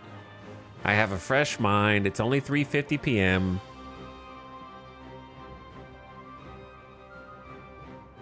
I was just getting a little unreasonably upset at the fact that power is displayed in this way. I don't necessarily think that an alternative is more logical or something. What frustrated me is that power is represented as a percent here. 33%. We have 33% power. Nobility has 38. Clergy has 18. Commoners have 10. But the percentage is of a malleable maximum political power. So if you think about it, it's kind of like a proto-American House of Representatives. Except in this House of Representatives, nobility has more power per person, clergy has more power per person, commoners have the least power per person, but it's all population-based. And the reason why it was frustrating me is that we're at the beginning of the game, the start of the game, in the most empty area of the world. And my populations already have 1, 2, 3, 4, 5, 6 factors that are affecting their power. And the reason why it upsets me is because if their base power is 1.61 out of 20, so they have 1.61 power out of 20 modified. So once it's modified, they have 3 power. So 3 out of 20 is 18%. That's how you come to 18% power, right? I understand that. But it's not intuitive because you're going to continue to see, while playing the game, a choice here and a choice there. Do I want to pick this choice that gives them more power? And it'll say, you're giving them plus 50% power. But you have no way to contextualize what that means. Because it's plus 50% on top of plus 20, plus 25, plus 10, plus 25, plus 33, plus 12. So you don't actually get to see what the effective power change is. So you're continuously making decisions with no context. and that makes for not fun decision making. Because, like, do I want to add something else to the commoners? Here we go. Here's 50% power. Well, what is that 50% power gonna mean after it's added additively to all the other plus 20 to 50% power? This doesn't help me at all. So I can't make an informed decision without going through and trying to math out myself what the actual tangible difference is going to be after it's chosen. What's their new power percentage going to be? Show me what it will be if I click this button, not just plus 50%, because plus 50% looks scary. That's a big number. When I'm playing this for the first 20 to plus hours, I'm thinking, no, I don't want to give anybody 50% power. That's crazy. Like, that's so much power. But it's not, because they're already getting plus 30 from this, plus 30 from this, plus 50 from this, plus 20. So adding one more plus 50 in the bucket when their base is only 1.5, but you can't see that, right? You can't see that. All the most important information is so obfuscated. Yeah. So while I like the idea of picking cards to give them various perks and privileges and then revoking them later at the cost of stability, I like the fundamentals of that. But the execution of the idea leaves a lot to be desired. So I think I said that the power system sucks last night is what I said.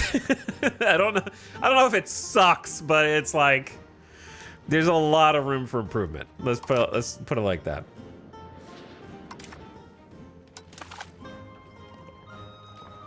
It's also just really difficult to tell what the power is doing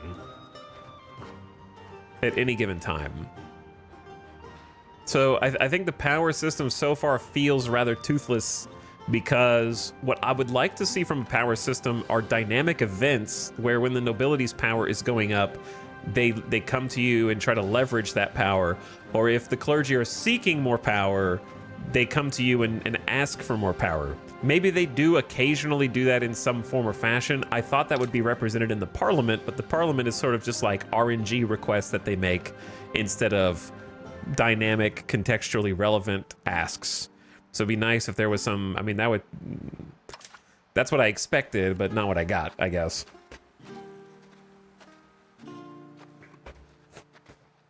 Because I'm almost 30 hours in now, and I still don't know what the pros and cons of them having power or not is.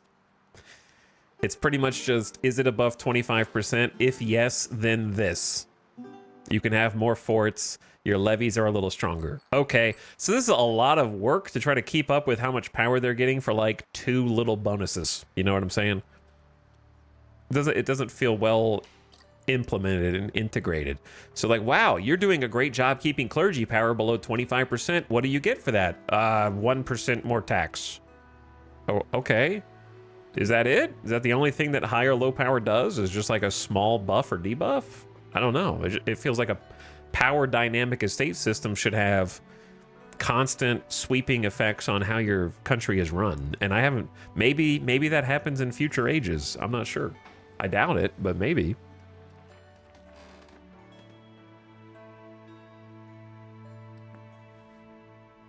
So much ado about nothing is kind of how it feels up front.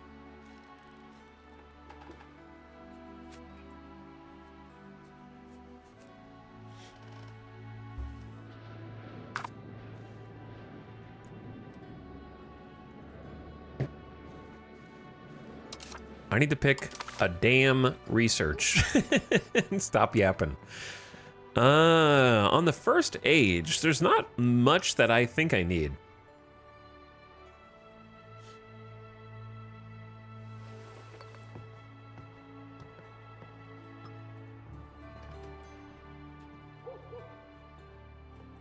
The only thing that I really want is like proximity cost minus 5%.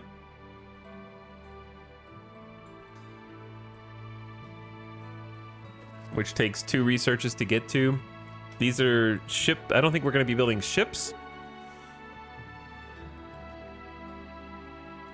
Max literacy for clergy could be a pick.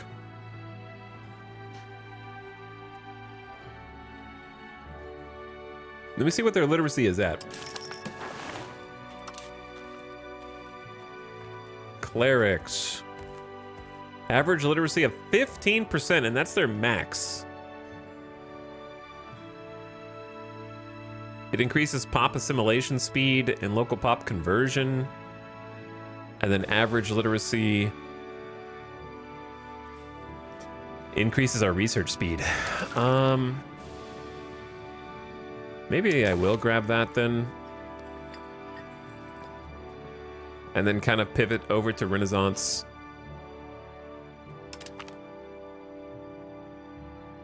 Possible clerics and towns is not going to affect us.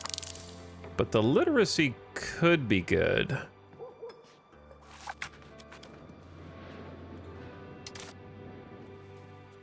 Ambitious, diplomatic, and administrative. We'll go diplomatic education for you. And I don't know what educating our children actually does. Not sure. We haven't been able to use any of them in our court. But we also don't have very many cabinet slots. If I tried to change someone, we don't have any of our family members choosable. And you know what I'm starting to think? I'm starting to think that the game doesn't realize that we're a matriarchy and is only allowing men to be in our cabinet. Because all of our daughters are grown, but I don't see any women on this cabinet page. That would be my guess. Our love of the true faith knows no bounds, and our people feel secure and safe knowing this. Their fate after death is our #1 concern. The people are pleased. Clergy happy.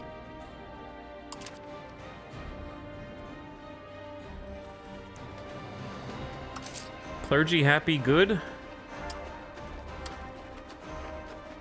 We are max taxing them. If you can allow women to be inside the cabinet, how do you check that? Automatic defense. Oh, nice.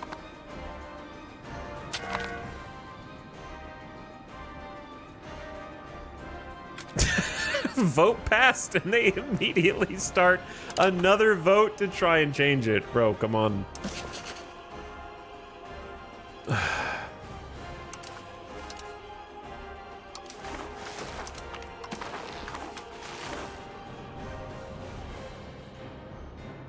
Click on your adult daughters and we'll let you give her council rights in Europe. Our oldest daughter died, unfortunately. Grant cabinet right. Didn't even know that was a button. So they just copy pasted it from Europe, I guess. But they made us a matriarchy on purpose, which is not copy pasted. They just forgot to extend it to our court.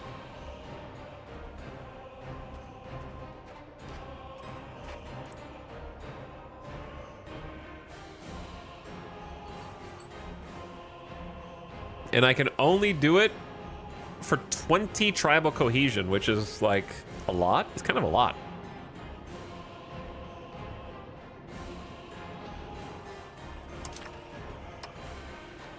To be honest, none of them have... That's a great military education. Floon. And if we wanted diplomacy, this is also okay.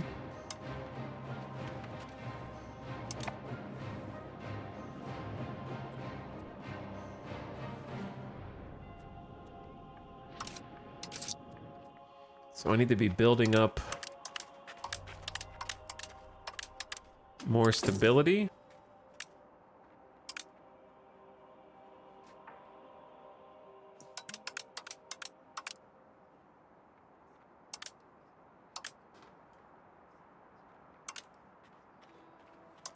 It's funny, you can see the numbers lag while the simulation is going.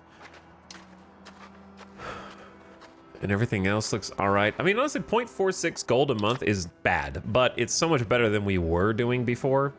And I want to say our population has gone down, presumably because we need to invite more settlers.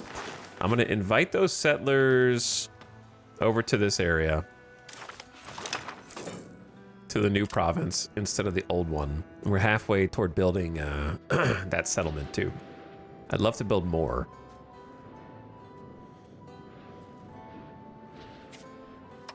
But I think other than that, we're kind of chilling now. Letting the time pass. Balancing around 0.5. Which we need to figure out how to pump that. I think it's just going to come down to getting control over all these places. And to be fair, the cabinet member is doing well. The problem is we're going to be simultaneously losing some control in our other territories because they were increasing the max of our other territories. So now they're going to trend back toward equilibrium. So once we get these territories to their current max, like 77%, then I'm going to work on getting control over this because that's where the money's going to pull in.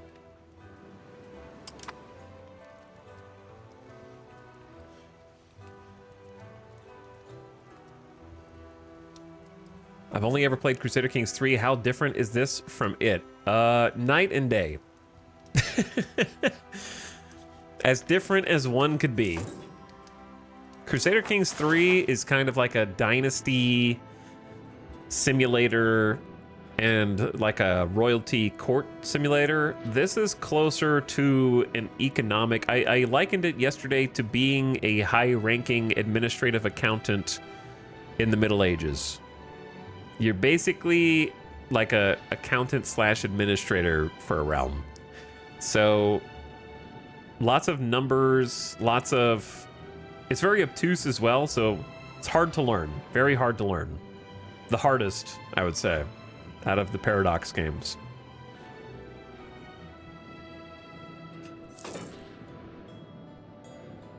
This is much more spreadsheety than Crusader Kings 3.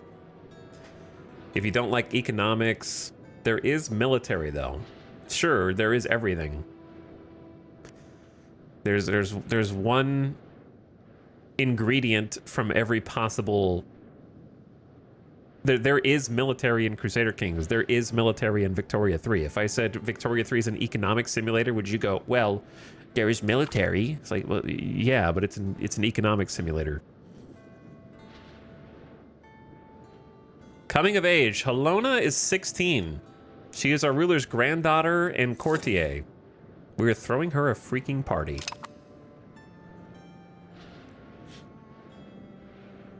Is the focus more on building economic buildings and stuff? It's difficult to explain. When they were discussing what features they wanted in this game, no one stopped to say no. So they just put a little bit of everything in. It's part Victoria 3, it is part Europa Universalis 3, and it is a teeny part Crusader Kings.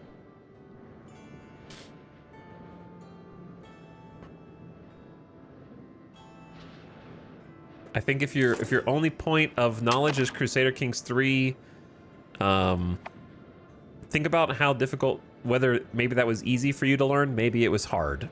But I would say however you found it, this is going to be close to 10 times more difficult to learn. And it's not because, to be honest, like it has some complexity, but I haven't really seen the super high sophistication that the internet seems to be enamored with. It's just difficult to learn by exclusion of information. I think it's the average amount of complexity, in my opinion. But I haven't gotten far enough to see how the systems interact, so I'm withholding my final judgment until I get further in the game.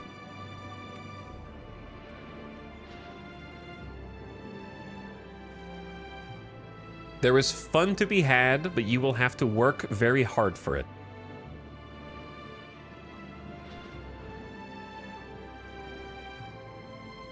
Is the difficulty more in terms of the mechanics and the UI, or like the game being difficult?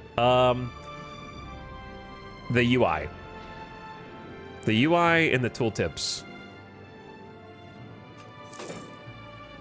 Let's put this into perspective. Chat, raise your hand if you are watching someone stream Europa Universalis 5 during your day in order to try and learn things because you can't figure them out in the game.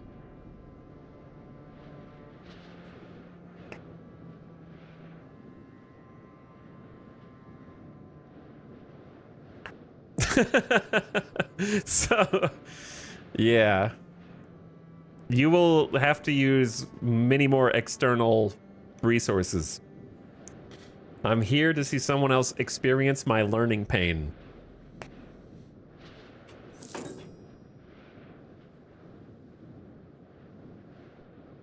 Your incredibly thorough playstyle is actually really helpful. Well, maybe it helps somebody. There's a healthy dose of thoroughness and there's a healthy dose of bitching about stuff that really should be better or easier.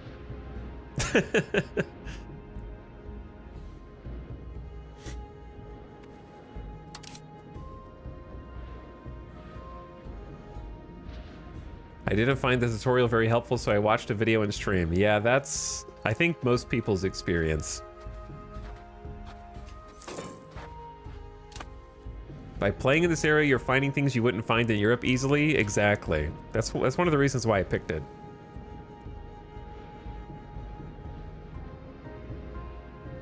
Not even gonna try EU5 without watching enough streams to get the basics down. Probably a good way to do it. Thank you for the sub, by the way. Appreciate the 47 months. Antiquarians, driven by our society's spiritualist values rather than monetary incentives, have discovered an invaluable holy relic at Draupudam and donated it to the state so it may be preserved for the future. However, the clergy claim this artifact is no longer aligned with our religious doctrines since it was lost and should be burned if possible. Regardless, the people still consider it religiously canon, and the clergy are willing to let this slide if we insist. It belongs in a museum. Wow, they said the line. I don't think we know what a museum is. Masterpiece regalia? Wow, created? We changed societal values toward humanist and away from spiritualist. Burn it, heresy. I mean, I gotta get the thing. It's a free piece of art.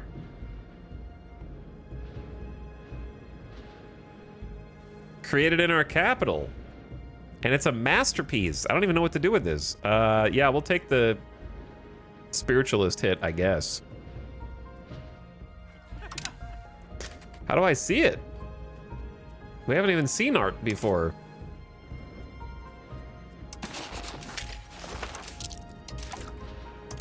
Art? I don't know where. Art? It's not gonna be diplomacy. It's not gonna be military. It's not gonna be diseases. It's not gonna be advances. It's gonna be culture works of art. I found it. The Coronet of Sanoctawambo. They discovered coronets. Art quality 75%. Created 1364. The creator is unknown. Wow, we found evidence of an ancient civilization that lived here before us. The quality of art has the following effects in Sanoctawambo. Local pop promotion speed, conversion speed, assimilation speed, more institution growth, no cultural tradition or prestige. So it actually does almost nothing. Somehow. Our regionally well-known Jigansese, Mother of Nations art is, where is this from?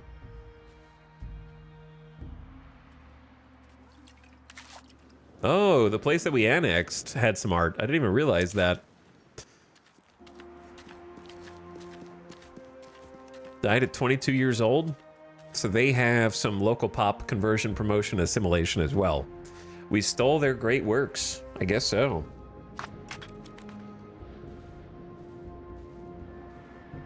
Were there museums in 1364? I don't know. What are you trying to do in terms of your main goal? My main goal right now is establish control over my new province that we just annexed so that we can use it. And then we want to establish control over this location because that's going to be a lot of income. There's a lot of money there, but we can't get it until we have control. And then after that, we want to keep annexing our tribal friends that are part of the Haudenosaunee Confederacy. We left the Confederacy, but we started our own defensive pact because they were just being annoying. And the Confederacy wasn't doing anything except voting every year. So we're kind of just trying to annex them and create settlements. Each settlement will increase our population growth. So we're trying to get a population growth to a point of snowball, because manpower is going to be our biggest struggle. We have now researched organized religion, which gives us the following benefits. Max literacy for clergy plus 5%. So clergy will be able to read a little more, which may help us with research speed and a few other things.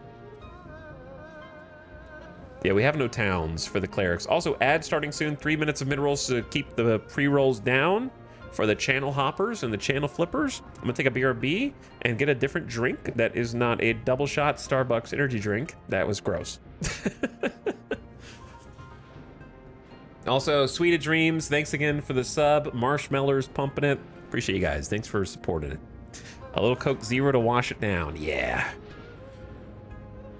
Loving how the tiny beginning is expanding. Yeah, we went from 7 population a month to almost 50 now. So that, big numbers.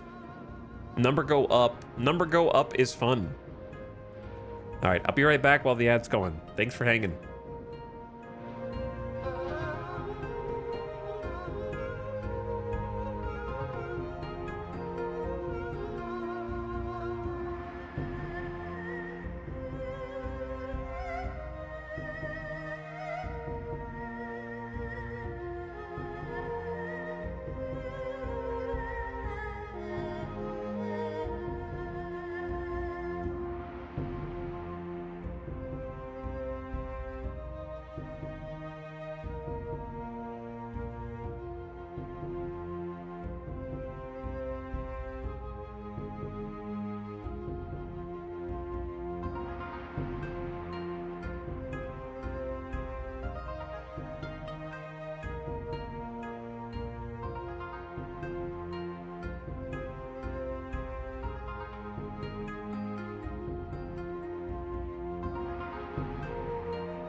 All right.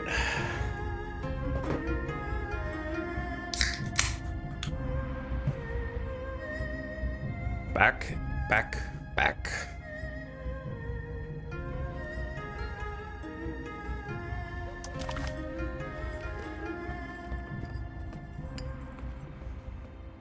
That research went by real fast.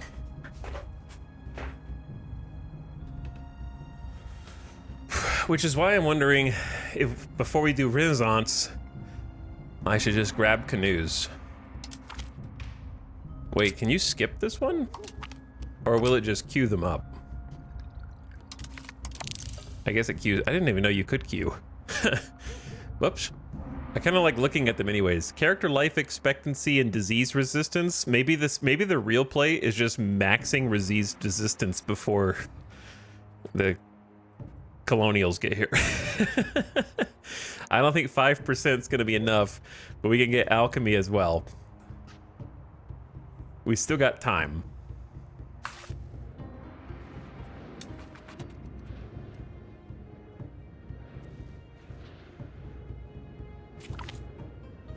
Policy. All right, they keep switching from automatic to possible, possible to automatic, and on it goes.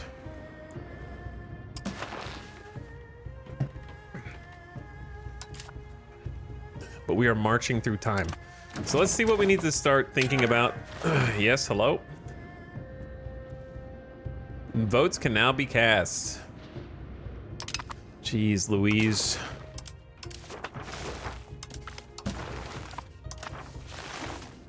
Once a year, every year. So how long do we have the debuff for merged tribes? About 5 years left. A little more than 5.5 years. How long before we can annex our vassal?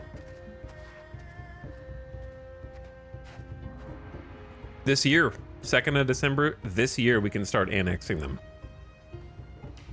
Huge. Huge. Huge. That's gonna be crazy because they have 2 of the lumber RGOs. And we've got the fiber crops already from them. And then they've got more food to support our growing baby population. The reason why the lumber, I think, is huge is because the lumber is 1.45 profit per RGO level, which is pretty good for the people.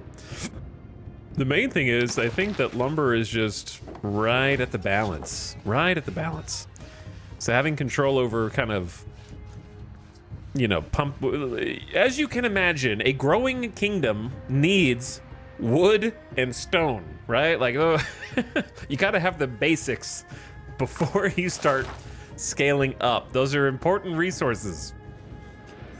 Also, it looks like the settlement's done. The settlement is done, but there's no one to go in it because they've got this forest village, which we are going to... The way that they did this is so silly. If I were developing this game, I would simply make it where on this screen, if you wanted to have the settlement populated, but not this building, you could click and hold and then reorganize the building order, right? For priority. I'm allergic to intuitive UI design. Instead, what's happening is the forest village is taking all of the available workforce, leaving none for this settlement. So to change that, you can change it, but it's just not intuitive, and it will be a change for everyone. You have to go to production tab, and this button right here is an employment system. So you can choose the employment system. The problem is that this changes it for your whole nation. You can choose most profitable first, infrastructure, then most profitable. And it costs 10 stability to change. Do you know what doesn't cost 10 stability to change? I just delete the building that I don't want.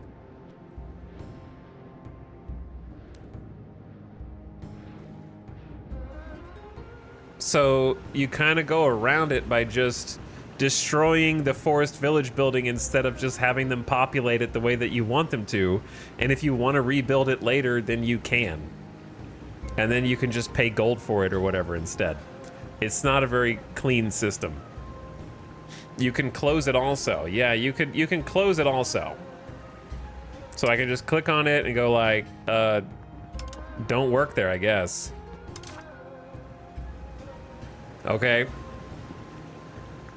So why can't I just order them in the way that I want to order them instead of like having 10 stability or whatever for changing how my buildings are filled when I can just close a building whenever I want?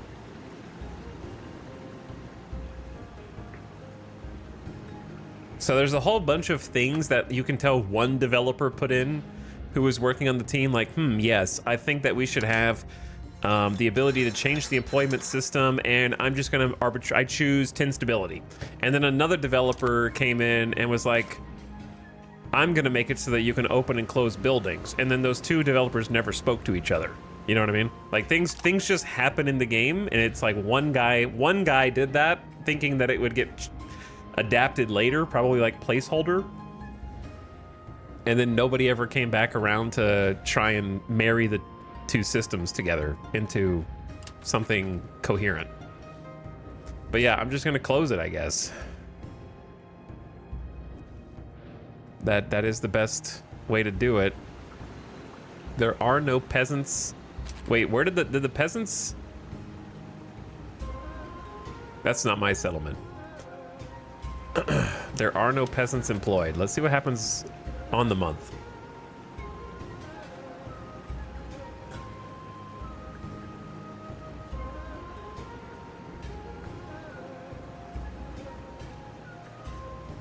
Apparently infrastructure is bugged. It doesn't consider marketplaces infrastructure and not profitable, so it won't fill the market. Interesting. But yeah, now we've got 250 people in the settlement. They're operating at 0% due to a lack of wool. I wonder if that 0% will change next month.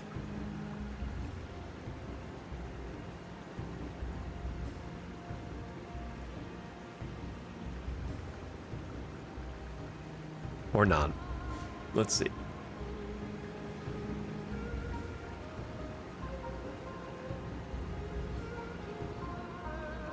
Because it should be working at 75%. Uh-oh. It is working at 75%. The location of Asarotas is now considered a part of our patrimony.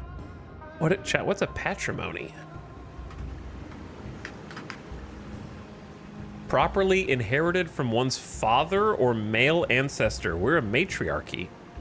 So wouldn't it be a matrimony?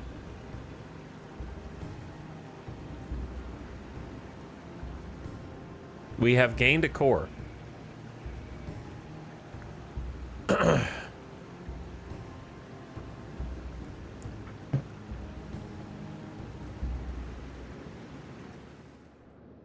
But also, doesn't that imply that there's a succession inheritance for everybody?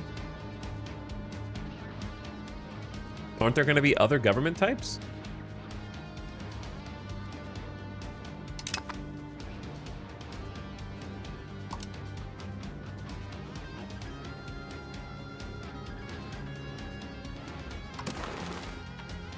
Okay, so we've kind of like integrated this spot fully into a core. I gotta use a different word than integrated because integrated is a keyword for yellow. But we cored it. We cored it. Pretty sick.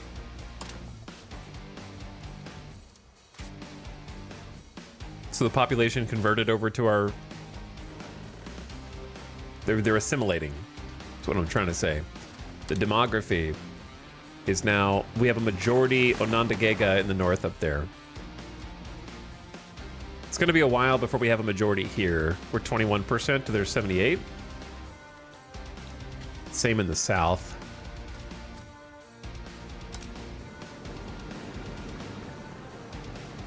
So we're getting ready to stop exerting control over these areas pretty soon. All right, what was I doing a second ago? I noticed that the peasants are building something. The commoners are constructing a fruit orchard. Stop. No. Don't do that, man. Cease. I just gotta delete it after you're done.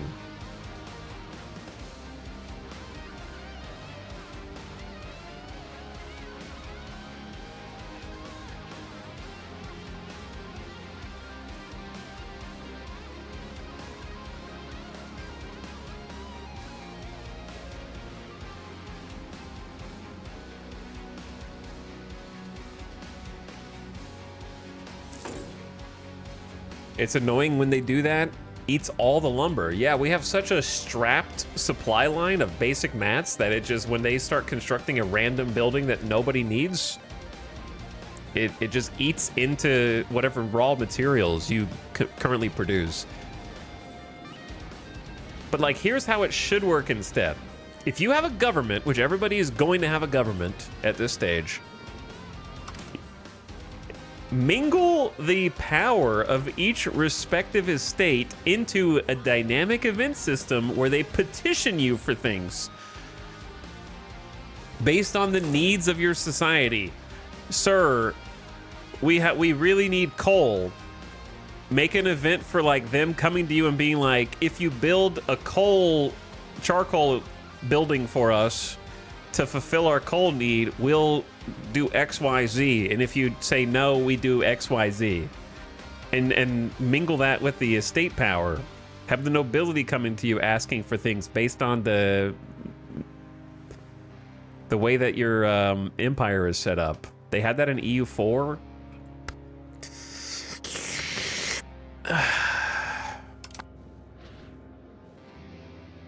No, we're just gonna build whatever the hell we want, man. Just throw it up there. If you don't like it, delete it after we're done.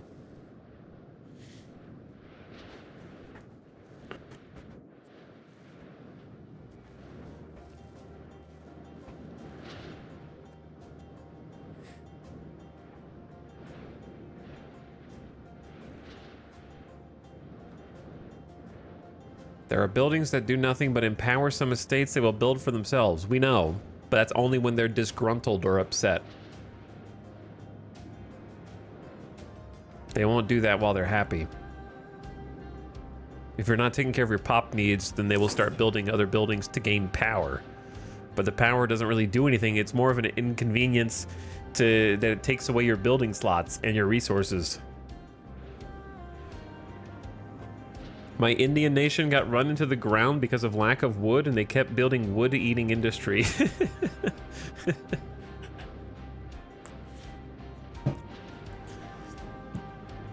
Yeah, my limited scope first impressions of the AI is that the AI is pretty dumb, like dumber than usual.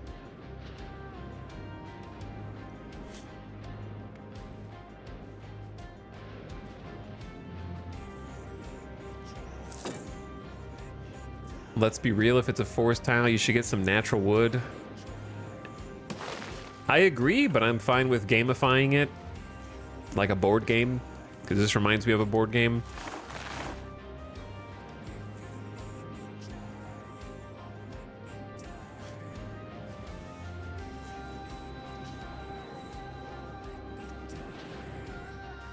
Okay, we should be able to do this now. So, Onyata Aka over here, that we've kind of splintered in two.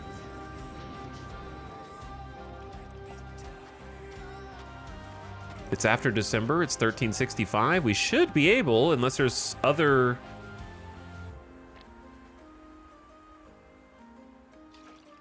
Unless there's other secret actions. Start annexation. Do we wish to fully annex Onyata Aka? They will no longer be in another nation on the map, but instead ruled by our governors, who will keep the population in check. It will take until the 1st of August, 1373 to fully annex. That's 8 years, that's fine. And during that time, they will get a resist annexation casus belli on us, and we will have the following effects. They're just gonna randomly declare war on me as if I was playing Mountain Blade Warband, huh? Huh. Now, they only have 52 levies. We should be able to have a decent amount of levies. 192. We can actually get levies from Gaia Gahano now, since we have exerted control. So that's actually huge. So we even if that happened, we should be able to win. Subject opinions, minus 25. Antagonism change modifier. Still don't even understand that.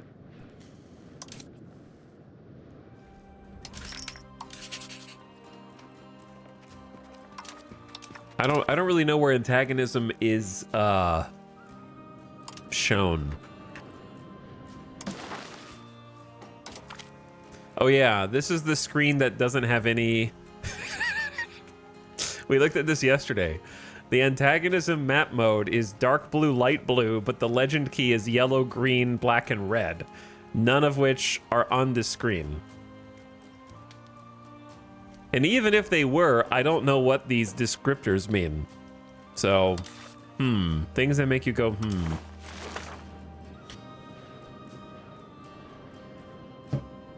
I think it's listed under opinion modifiers for each country. So like if I click on them,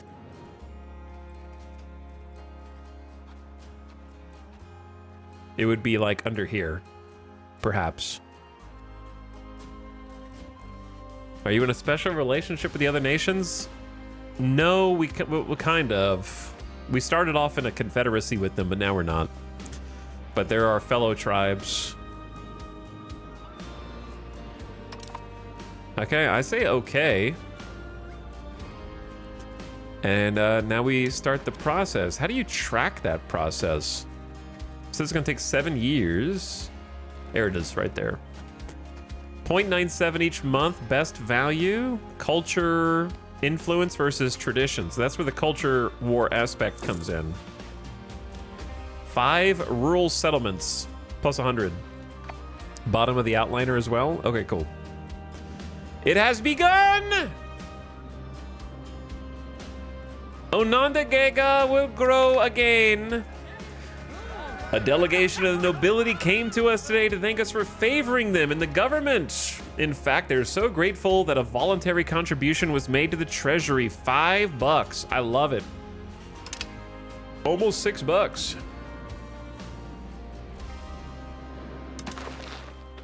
All right, we are at our control max for these places. They're gonna kind of trend back down. We need to switch our cabinet, dude, from increasing control here to increasing control over here. So we got control as high as we could, because the max here is going to be 53. It's going to be less than 53%. This one's going to be real tough to control.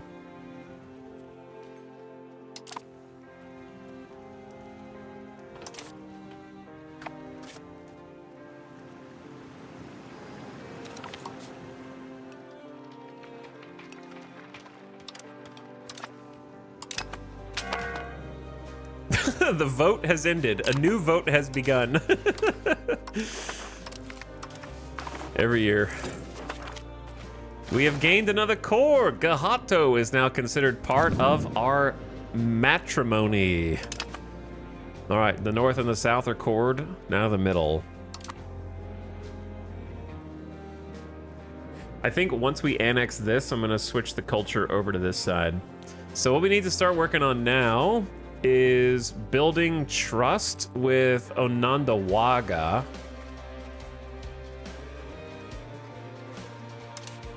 Because we're down to, all right, our chancellor reports sad news. The consort Katrianika Tohango has died at 57. He's our ruler's husband and consort. Oh no. The father of all of our children is dead. Our husband is dead. Anyway.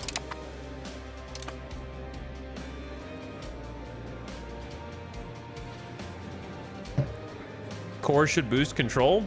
Maybe. It does, plus 20%.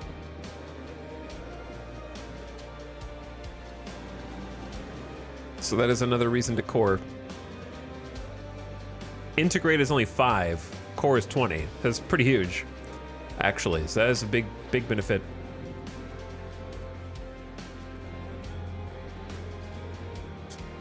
That totally wiped my brain of trying to remember what I'm doing. I think I was budgeting for Diplo. We need to accumulate some diplomacy points.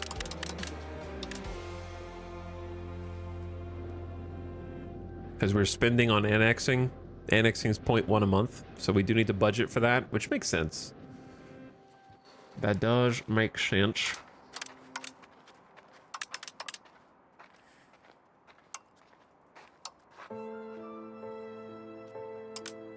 Need to stop taxing the nobility. They're not too happy.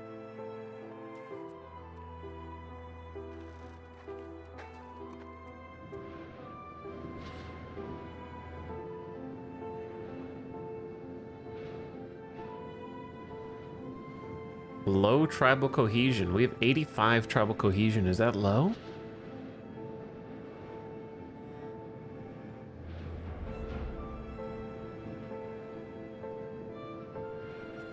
If we want to tax the nobility, we need to give them some estate privileges.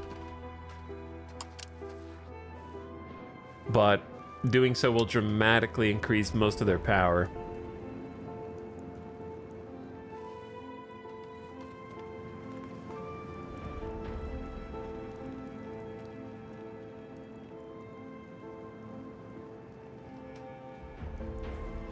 Efficiency of our cabinet is pretty good.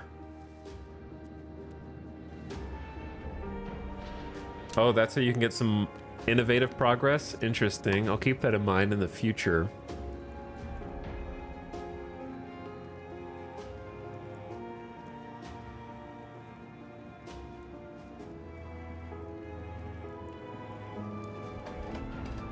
I think the elite council's okay. Agenda impact for nobility up. Could be good to help pass some resolutions. Aristocracy's fine. Stability decay down is okay. Pretty good. Only 5% happiness, but for 50% powers. The 50% power, dude. It's already above 25, which is reducing the max tax. We're not taxing them anything. Levy combat efficiency goes up. Fort limit goes up. Aristocracy goes up. If I give it to them, how much is it to revoke? 67 stability to revoke a privilege from the nobility. That's why I don't want to give them anything. You can't mint. Correct. Can't mint. Correct.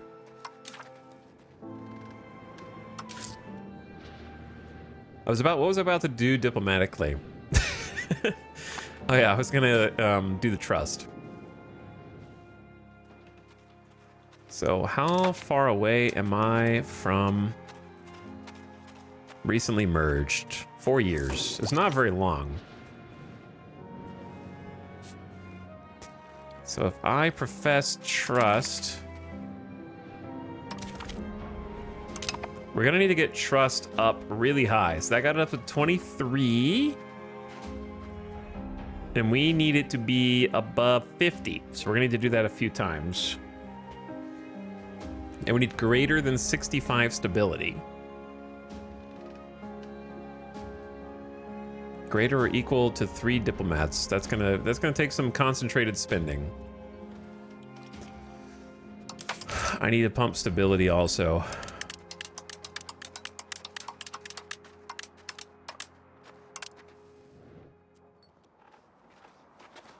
Mathematically speaking, if we have 4 years, let me just do the math. 4 times 12 is 48. We need 35 stability. So we need 0.72 stability a month. Okay, who needs money anyways? Right? Who needs money anyways? Not me. I gotta start building stability now if I want to merge them within 4 years.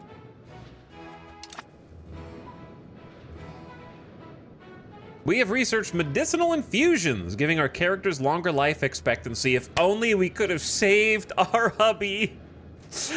He wasn't alive for these revolutions in medicinal technology. The healing properties of certain plants have helped our people to overcome different diseases for centuries. Infusions made of some particular leaves have been said to lengthen the life of our people. Okie dokie. So that should automatically start canoes. Yeah, canoes is next. Your researchers are going fast. Poor husbando.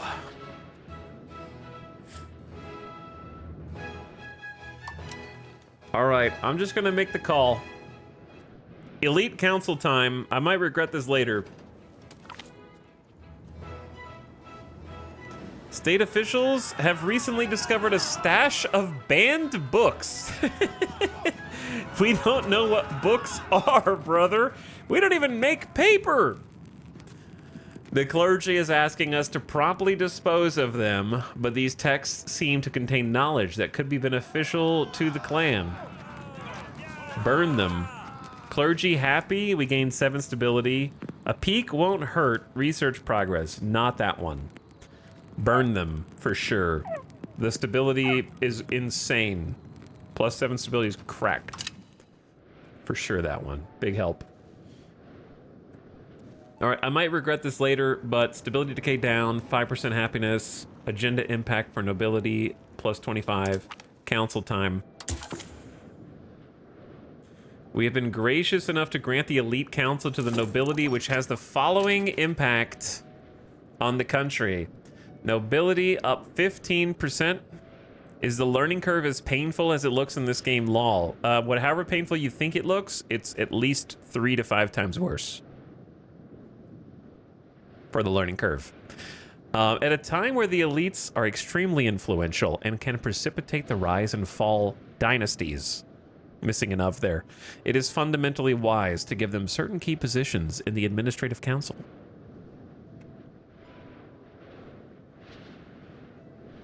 So clergy a little less happy. Nobility, though, Chad, do you see what's going on here? The nobility are at 76% satisfaction, down to 56. Tax them, man. Throw some taxes. Here's a real question. Did they think about this balance?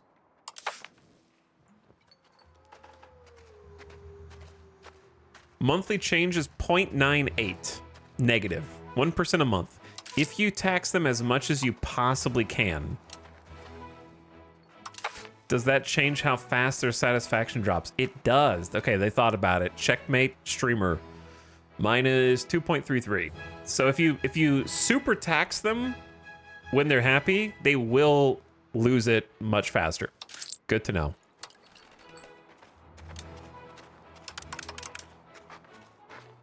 But we're at least going to get a little money from them.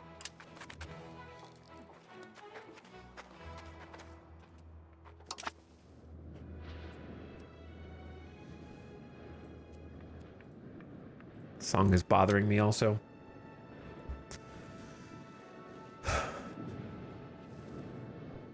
I want to build more settlements, but we only have 52 gold in the bank, and if we lose that and we need it for something, it's kind of scary.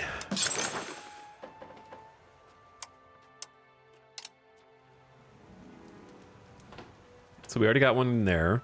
We're gonna need to build them in these 4 spots once we annex.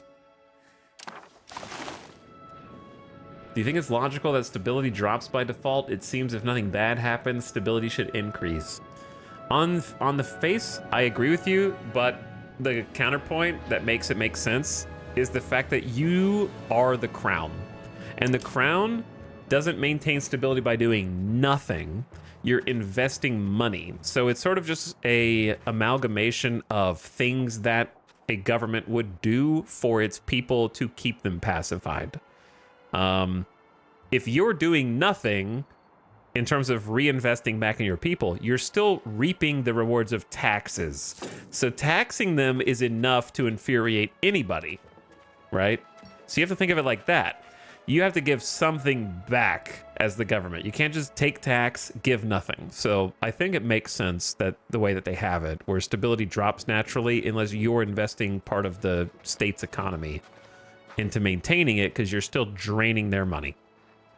And you can't just do that for free without pissing people off. So that would be the counterpoint, in my opinion. Oh, God. Flubnado has come of age, and Ostok has come of age. Flubnado. I wish I could rename everybody. You can only rename your own children if they're born while you're playing.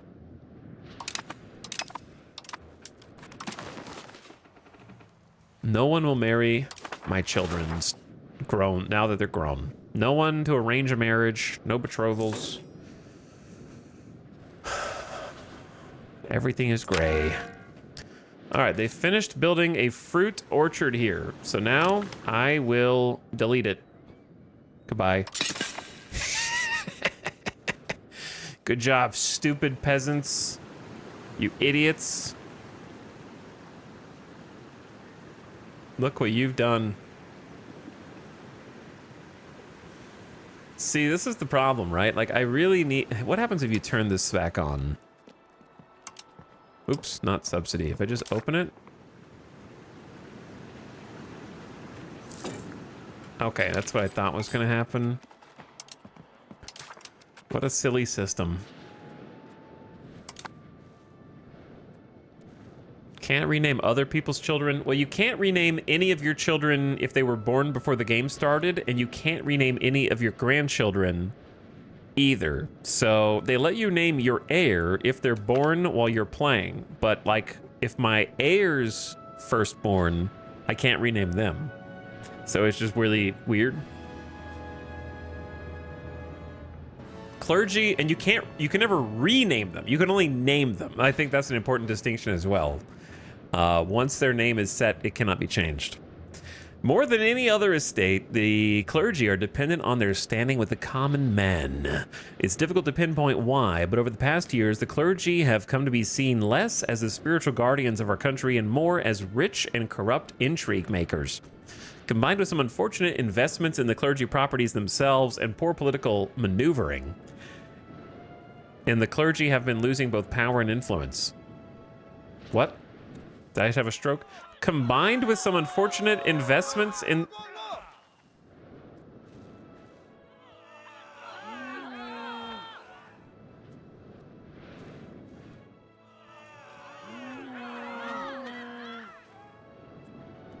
What strange mouse interaction is this?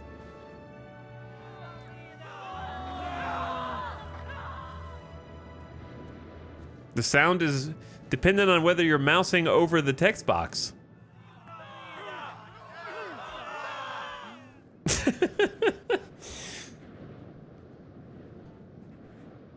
Anyway, combined with some unfortunate investments in the clergy properties themselves and poor political maneuvering, and the clergy have been losing both power and influence. That's not a sentence.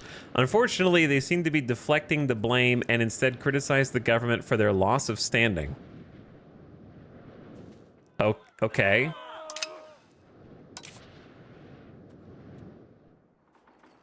Okay. Cool. Thank you.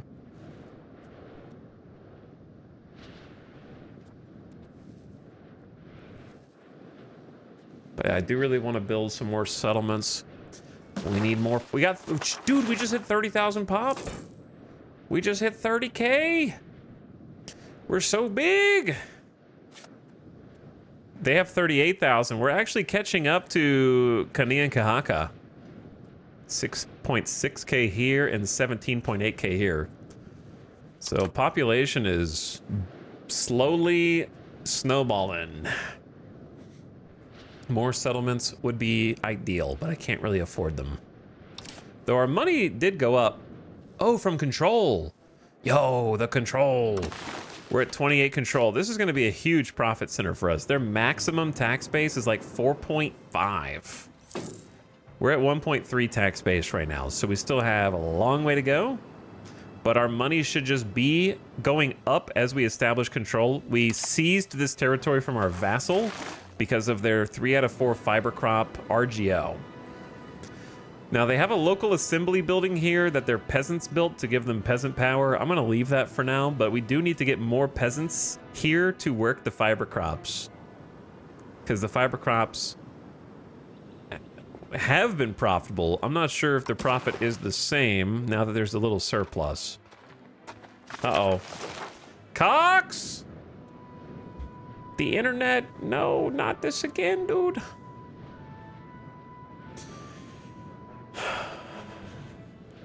Here it's Friday night.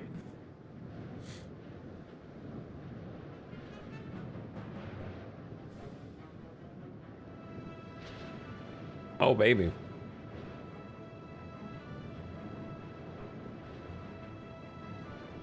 It's not good.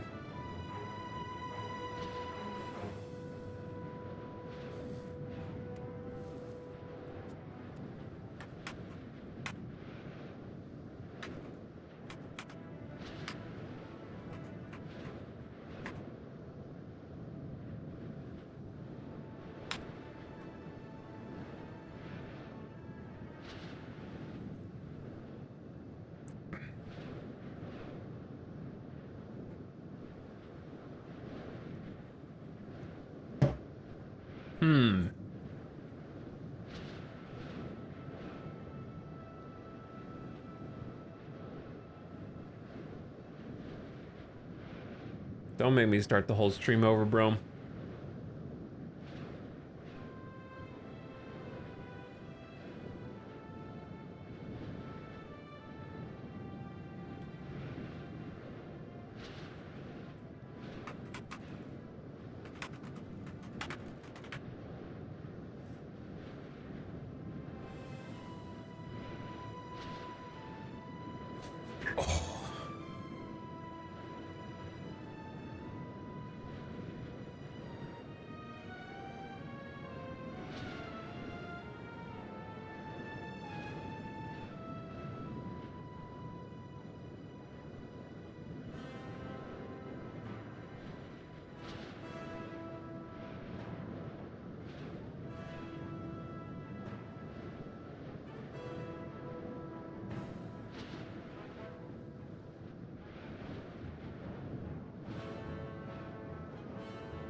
How did he type that when he isn't at his desk? I am at my desk. You guys are lagging like crazy. And it's still not back yet.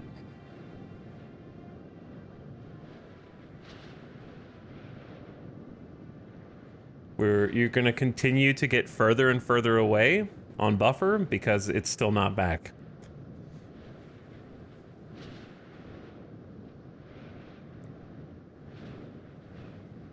I will tell you when it's back. But it ain't improving. Basically, it's going to go at 4 megabits, then 0 megabits, which means no connection, then 4, then 0, then 4, then 0, and an infinite cycle, which is creating an infinite buffer between you and me. I don't even know if you can hear what I'm saying. I'm gonna be in the future by the time you even hear any of this.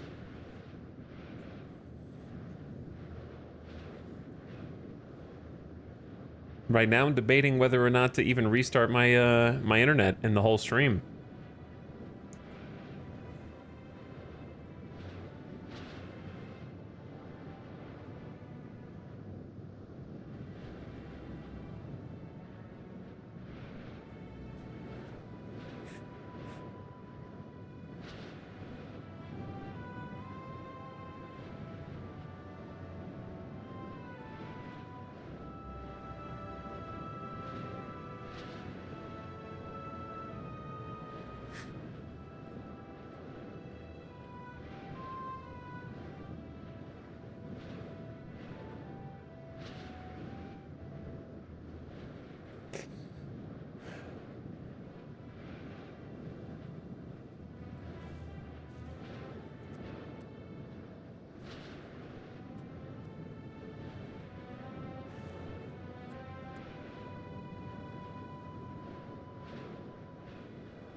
He's gonna finish the game before we see it. I'm not playing, brother, because there's no stream.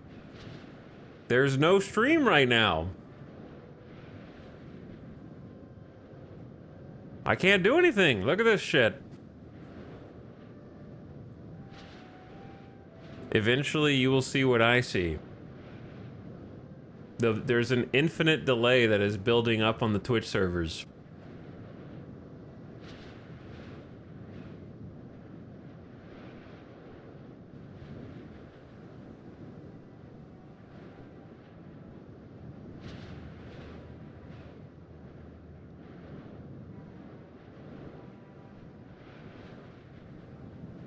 And you guys are reacting to things that happened many minutes before.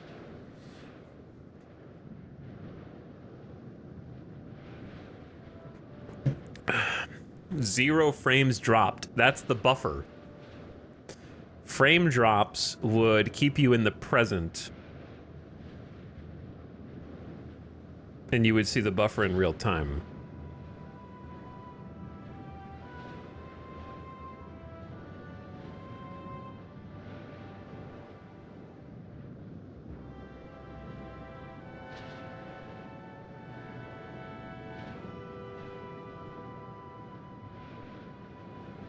It's just like waiting for the DVD logo to hit the corner. This is the worst it's been, man. I think I might have to pull the plug. It's never gonna stop bouncing back and forth.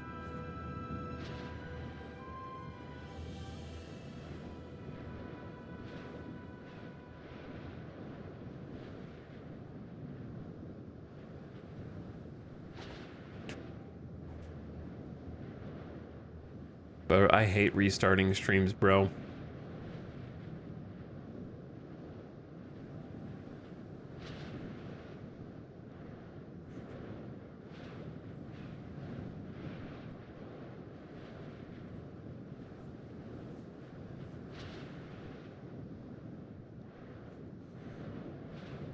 What time is it in the future? It's 5:03 p.m.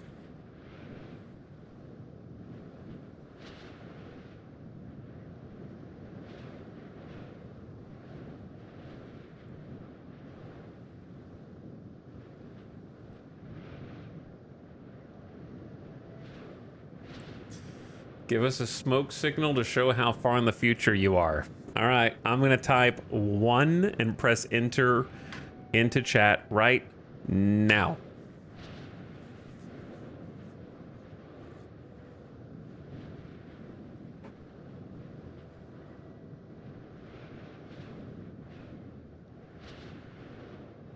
That's how delayed you are.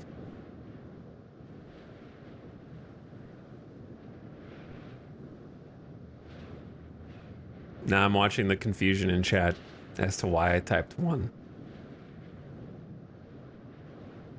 You'll find out sooner or later. Not sure exactly how long it's gonna take. But this will give you a good idea. They still haven't realized. They think they're only 2 seconds behind the stream.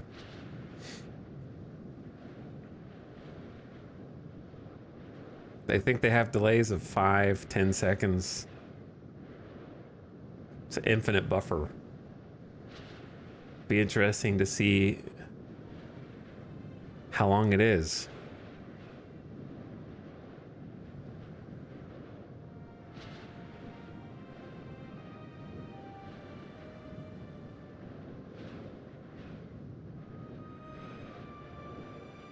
Two minutes of delay. They're just at the time part now.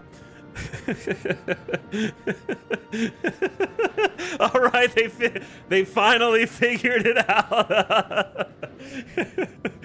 Yo, look at this! Look at this chat. Time traveler. This is actually the best way to show you how delayed it is. Now you can see what I see. You're gonna get another kick here in just a minute when you see me transition over to the chat screen, so you can see yourselves in the past, looking through a lens into history. You're gonna think you're watching a VOD.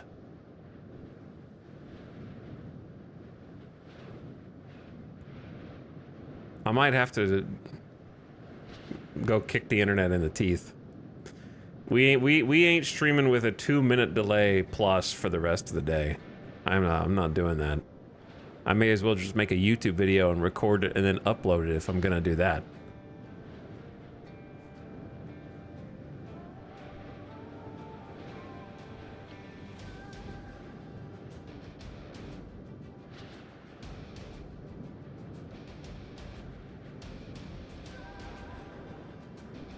I'm waiting on them to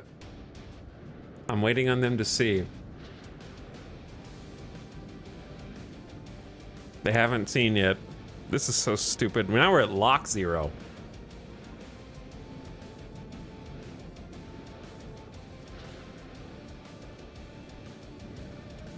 Yeah, now we're at actual 0-0. It's breaking down. He's laughing at us. I am laughing at you.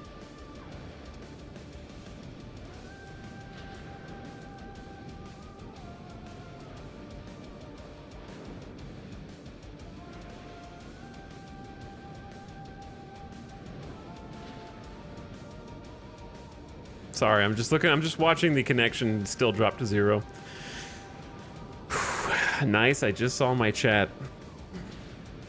I think I'm just gonna have to kick the stream off because it's stuck. It's like a record skipping. There's like a record skipping. And then I'm gonna turn it back on. But it's gonna take a minute or two. It's gonna take a few minutes for the internet to fully cycle and reboot. Because I'm not done, and if I have to just turn the stream off for the whole day, I'm gonna be pissed. So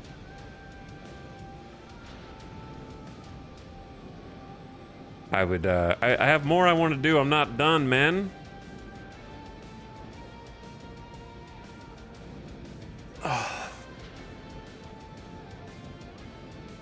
So I'm just gonna, I guess I'm just gonna type it in the chat as well.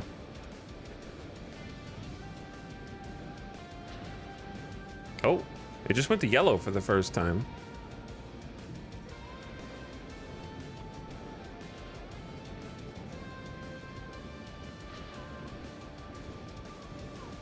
What does it mean?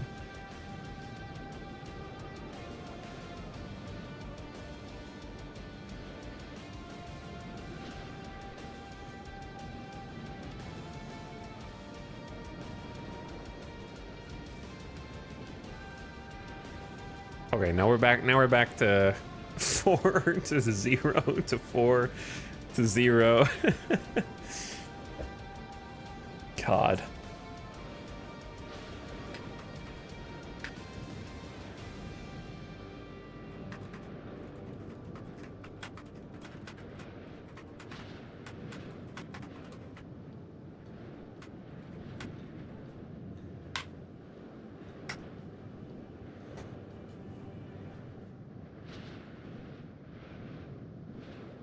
All right, posted it in the chat.